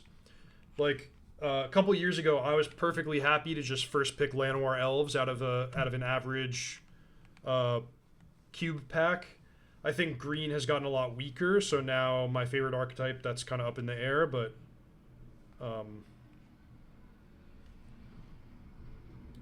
yeah, I don't know. The decks that I have the most success with now, and this is kind of a silly comment, but it's when I get Ancestral Recall or Time Walk, and then I just go like, you know, blue X with lots of ways to maximize that powerful effect.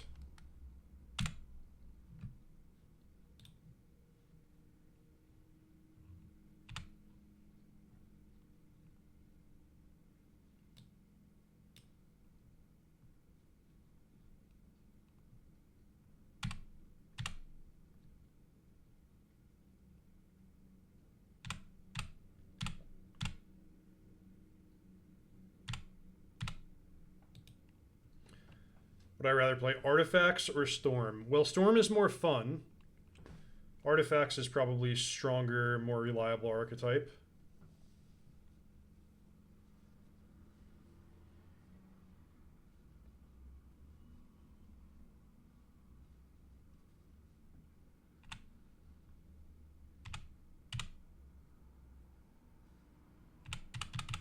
So what's going on here is that neither player wants to trade. Like, no, they don't. My opponent doesn't want to put another card in my graveyard so that I can get back Uro.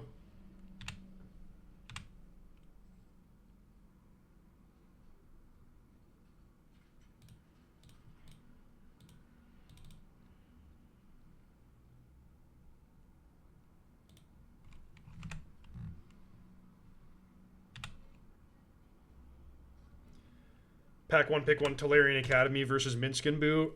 I think you probably win more by taking the Minsc and Boo there. Tolarian Academy and Gaia's Cradle, the best scenario for them is when you get them like a tiny bit later in the draft once you're already set up. But like, you know, if you take Tolarian Academy and you just don't get any 0 mana artifacts, it's not always going to be a great card.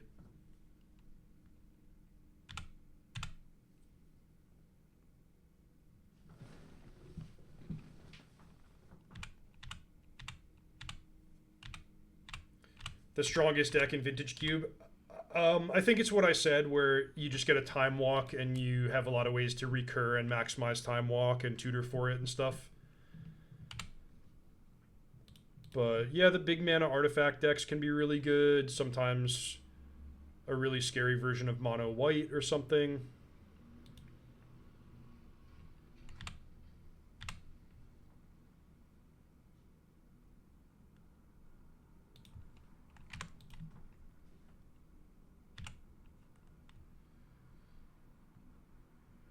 Reanimator, a really scary version of Reanimator.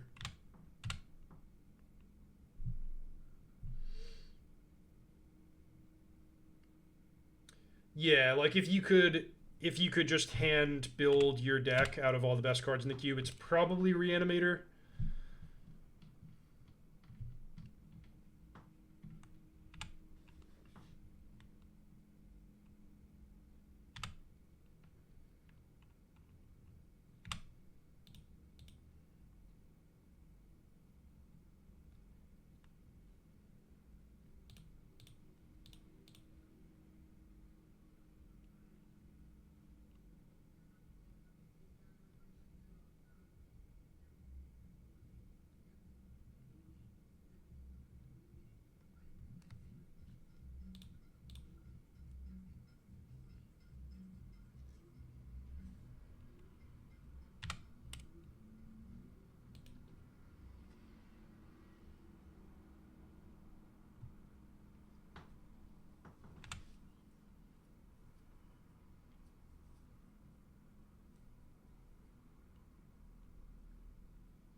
And then if your question is just what is the best and safest archetype to like go for when you're starting a draft, it's probably a white aggro deck. Because white has really high card quality, it's easy, there's not a lot of things that can go super wrong.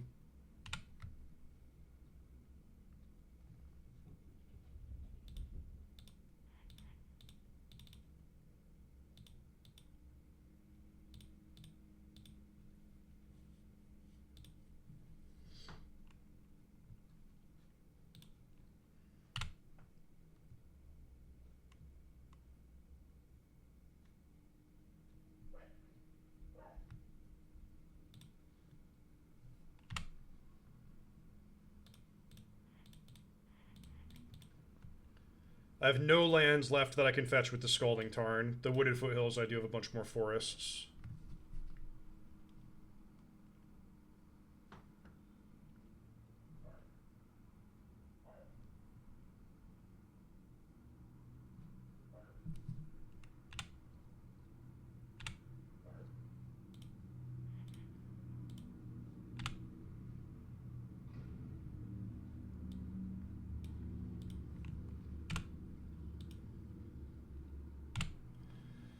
Well, if I get to survive for another turn, I can do some cool stuff. And I'm not dead on board. But a single removal spell would have me taking 8.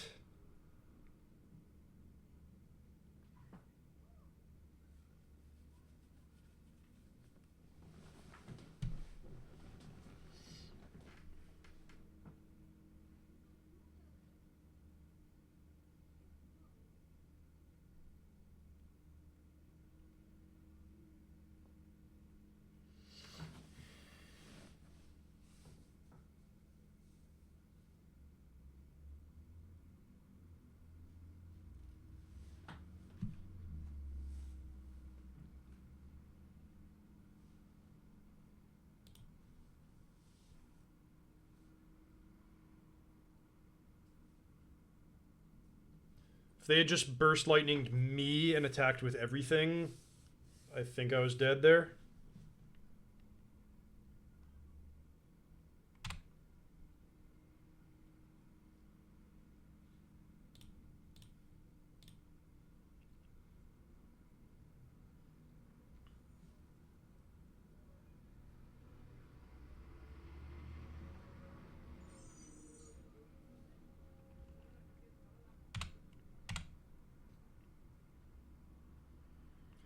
Am I doing a limited review for Modern Horizons 3? Absolutely. It's in the works already.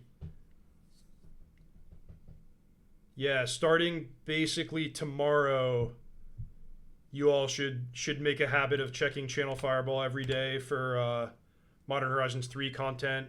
First, the limited review. Then we're doing a constructed review, which is special because we don't do that for every set, but Modern Horizons 3 is an exception. We've got guest articles coming, so Channel Fireball, if you like written content, definitely be sure to stop by.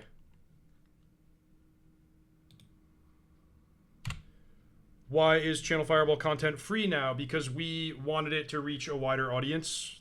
That's like a stated mission of ours.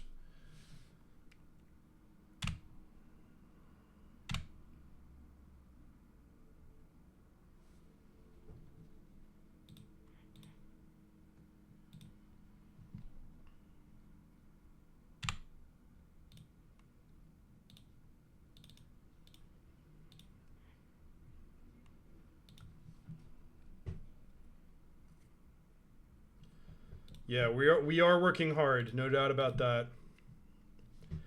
So by the way, if you didn't catch, I put in the wasteland with the Uro, and I wastelanded my opponent's untapped land in the end of combat step, so that they wouldn't have an opportunity to float mana and do something fancy.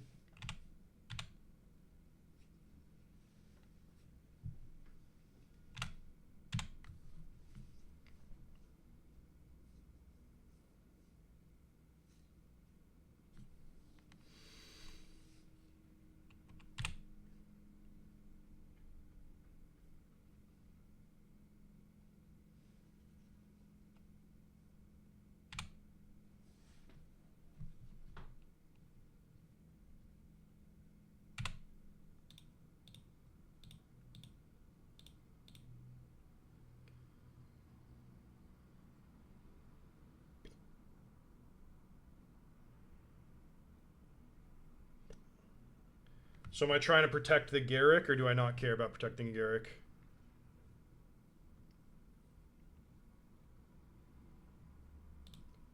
I could just let the Garrick die and protect my life total. Sure.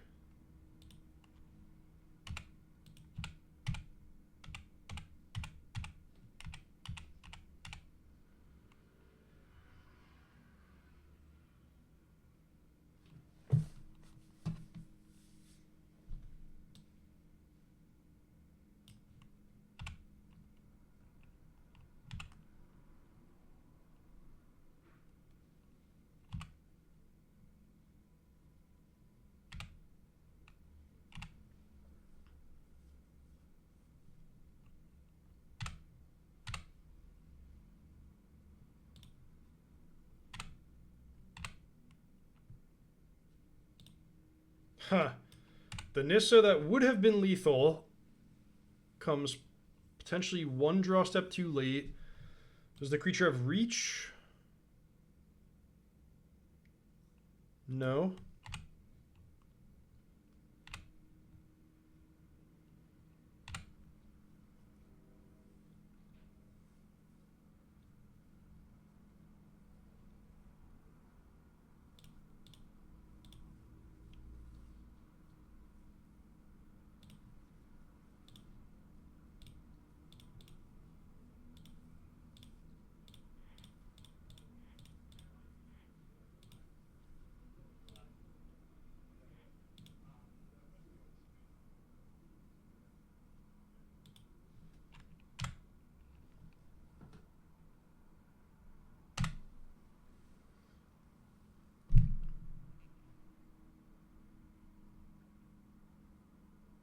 Goldspan Dragon.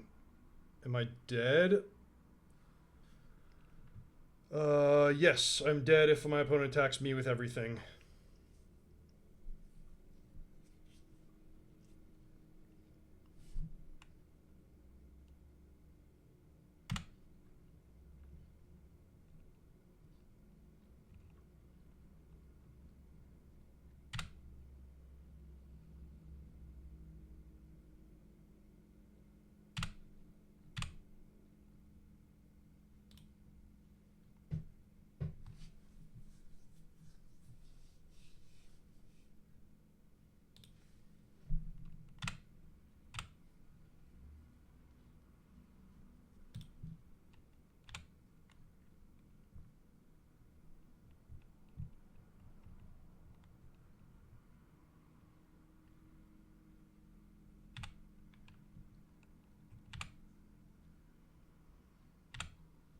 Okay, here's the upheaval bailout.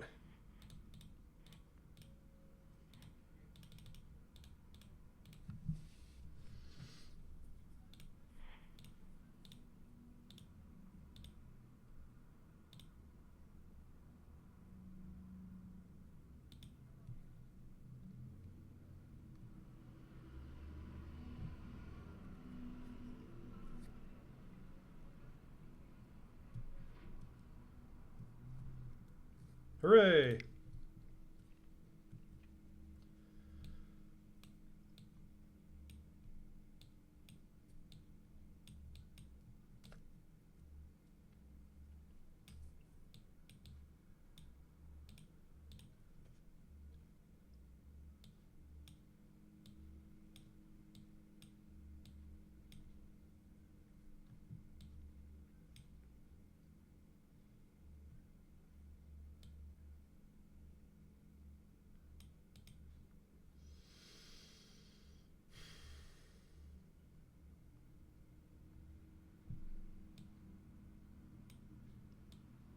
Alright, so basically just taking out the slow stuff. Doing more Tarmogoyf removal spells type stuff.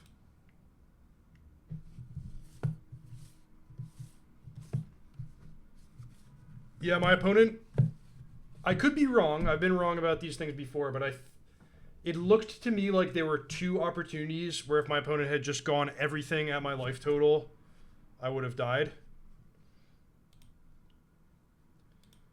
This is an interesting hand. I think I'm supposed to keep it. Just like... I don't have an accelerant, but I have a card that I can play, and then the quick natural order for World Spine might just be good enough.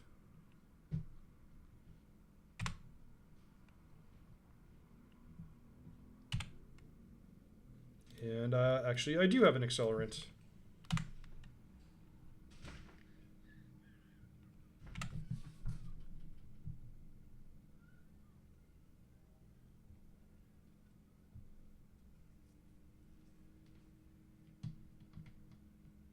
Ouch.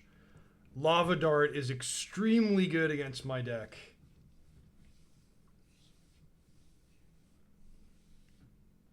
They didn't just have to make the green cards weaker, they also had to put in Lava Dart and Delayed Blast, Fire Blast, and Arc Trail, and all that fun stuff.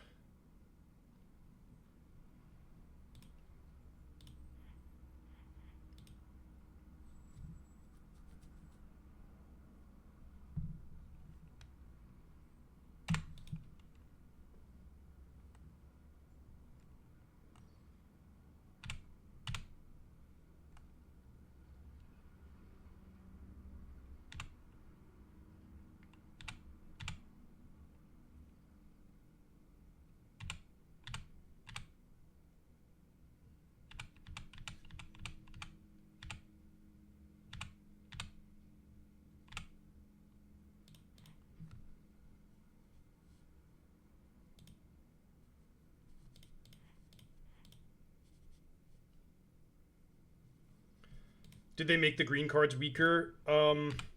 So a couple things. First of all, it's like the green cards stayed the same while the cards of the other colors got a lot better. Then also, I think they weakened green by like splitting its focus among too many different archetypes that don't go well together. So yeah, I think green is weaker than it was 3 or 4 years ago, and I think all the other colors are a lot stronger. So it's all bad news for green.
So I guess I'm just gonna make a World Spine Worm and see if that's good enough. World Spine Worm does not have reach, does it?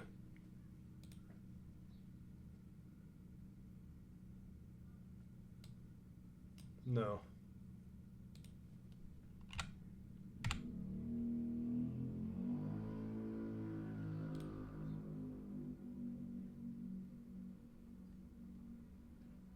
Can I attack?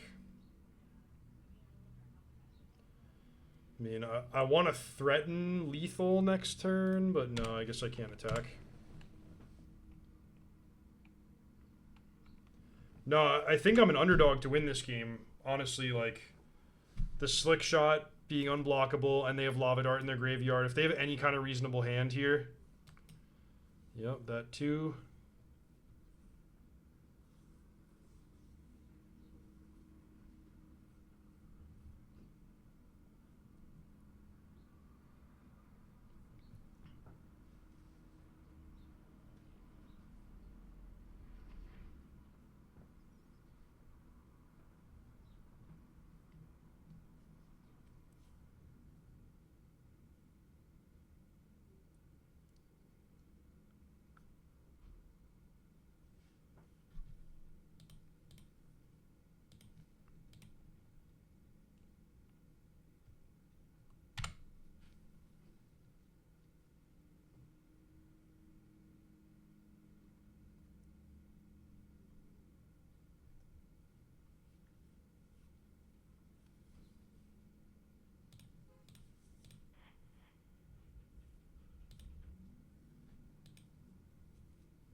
That's definitely not what I was hoping for.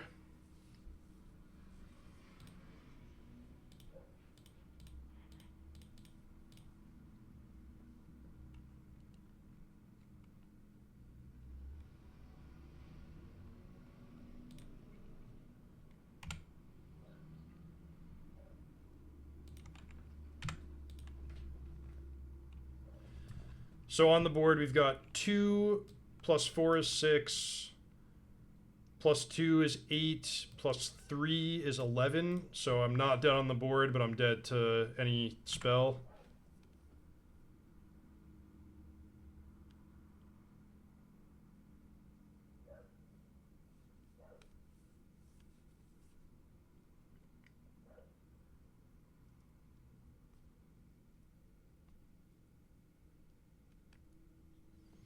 And then I need to find a land and just cast Upheaval and have the World Spine Worm.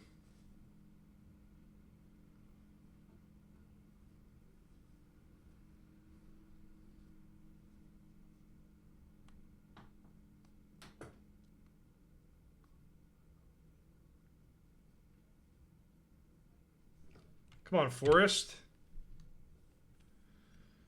Garrick, fight the Slick Shot, play 1 blocker, not quite enough.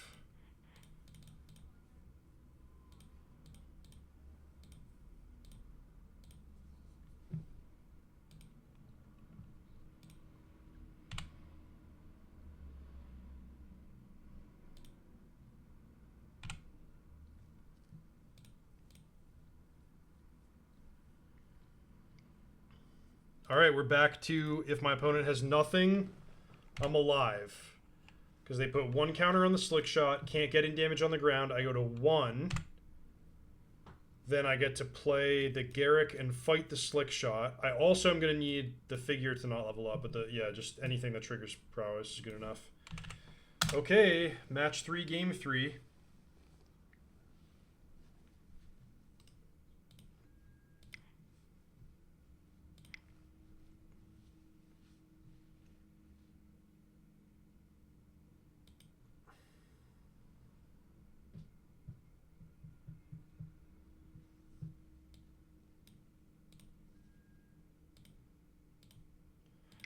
All right, -1 Avacyn's Pilgrim, plus 16th land, hedge against the Lava Dart stuff, and here we go, last game of the stream.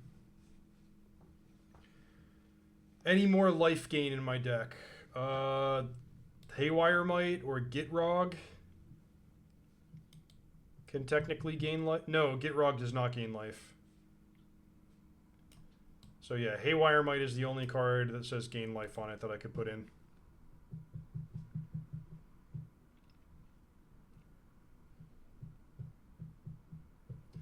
This one, as they say, is for all the marbles. Though not really, because I'm only 1-1. I will say that I've had really good matches with this deck. Like 3 matches that went to game 3, and most of the games were very close. This hand is extremely reliant on my opponent not having that turn 1 Lava Dart.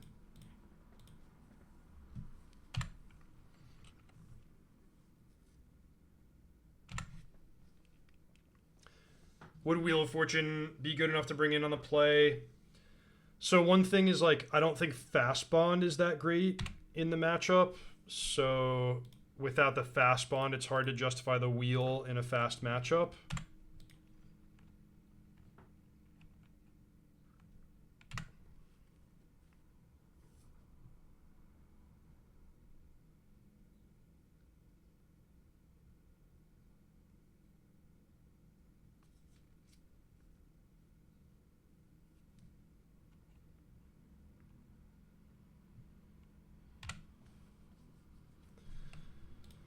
All right. Come on, land. Let's go land.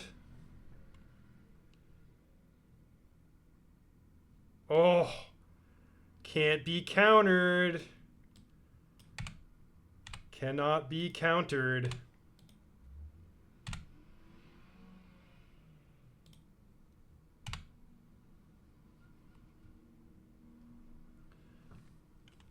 right, I didn't draw a land, but I'll take the Ancestral.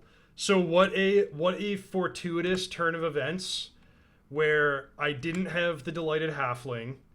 Because if I had the Delighted Halfling, I probably would have played it to play around Lava Dart. But I only had the Llanowar Elf, so I played that. That got burned. Then I drew the Halfling for turn 2. Then my opponent had a counter spell for my legendary card. It's like you can't make this stuff up.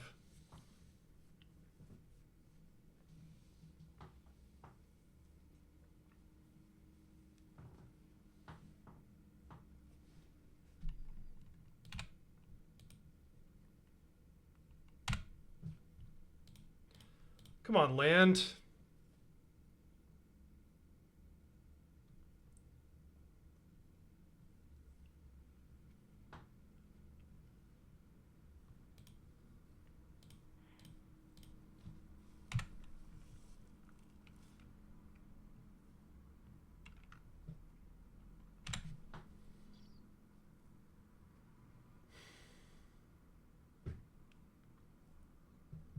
Uro has been MVP in this draft.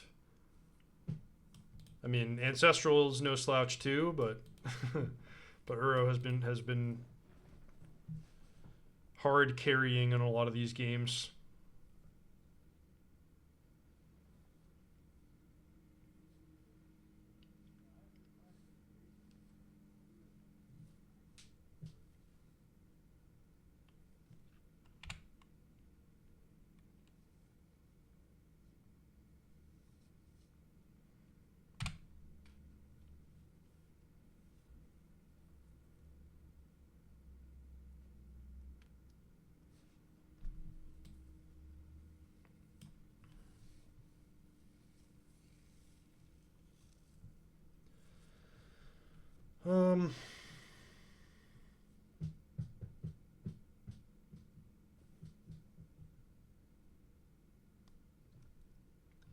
So Titania and Mind Claps on the Paragon looks pretty good here. There's no way that I can do it such that I get both the 5/3 and the Taiga back into play. So I think I'll just go for the Taiga back into play.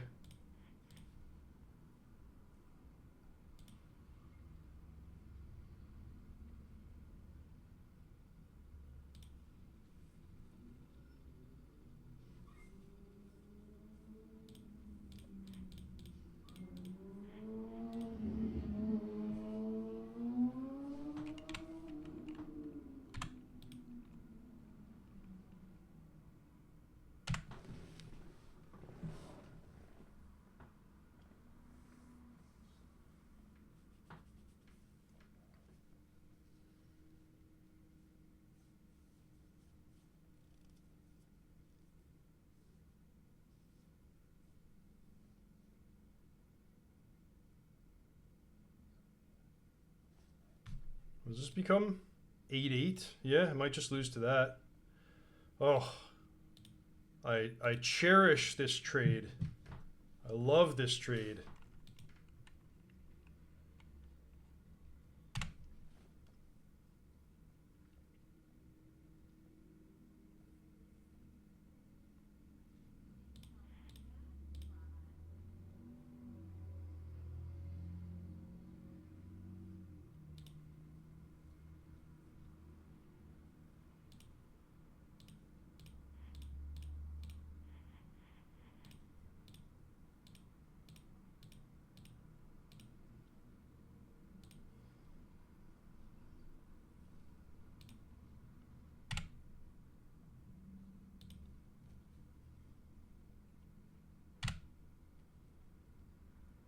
I think the land is more valuable for me than for my opponent, who has no cards in hand, so just go ahead and pass here.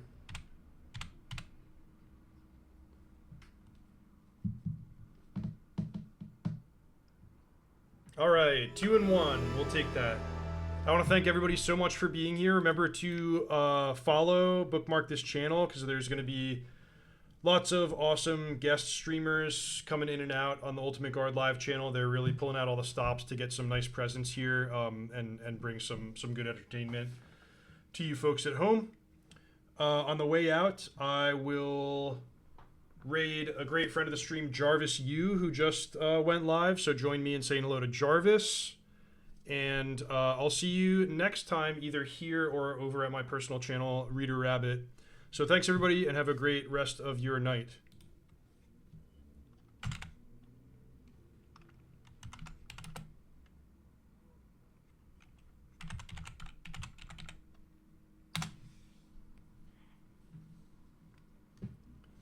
Bye, everybody. Till next time.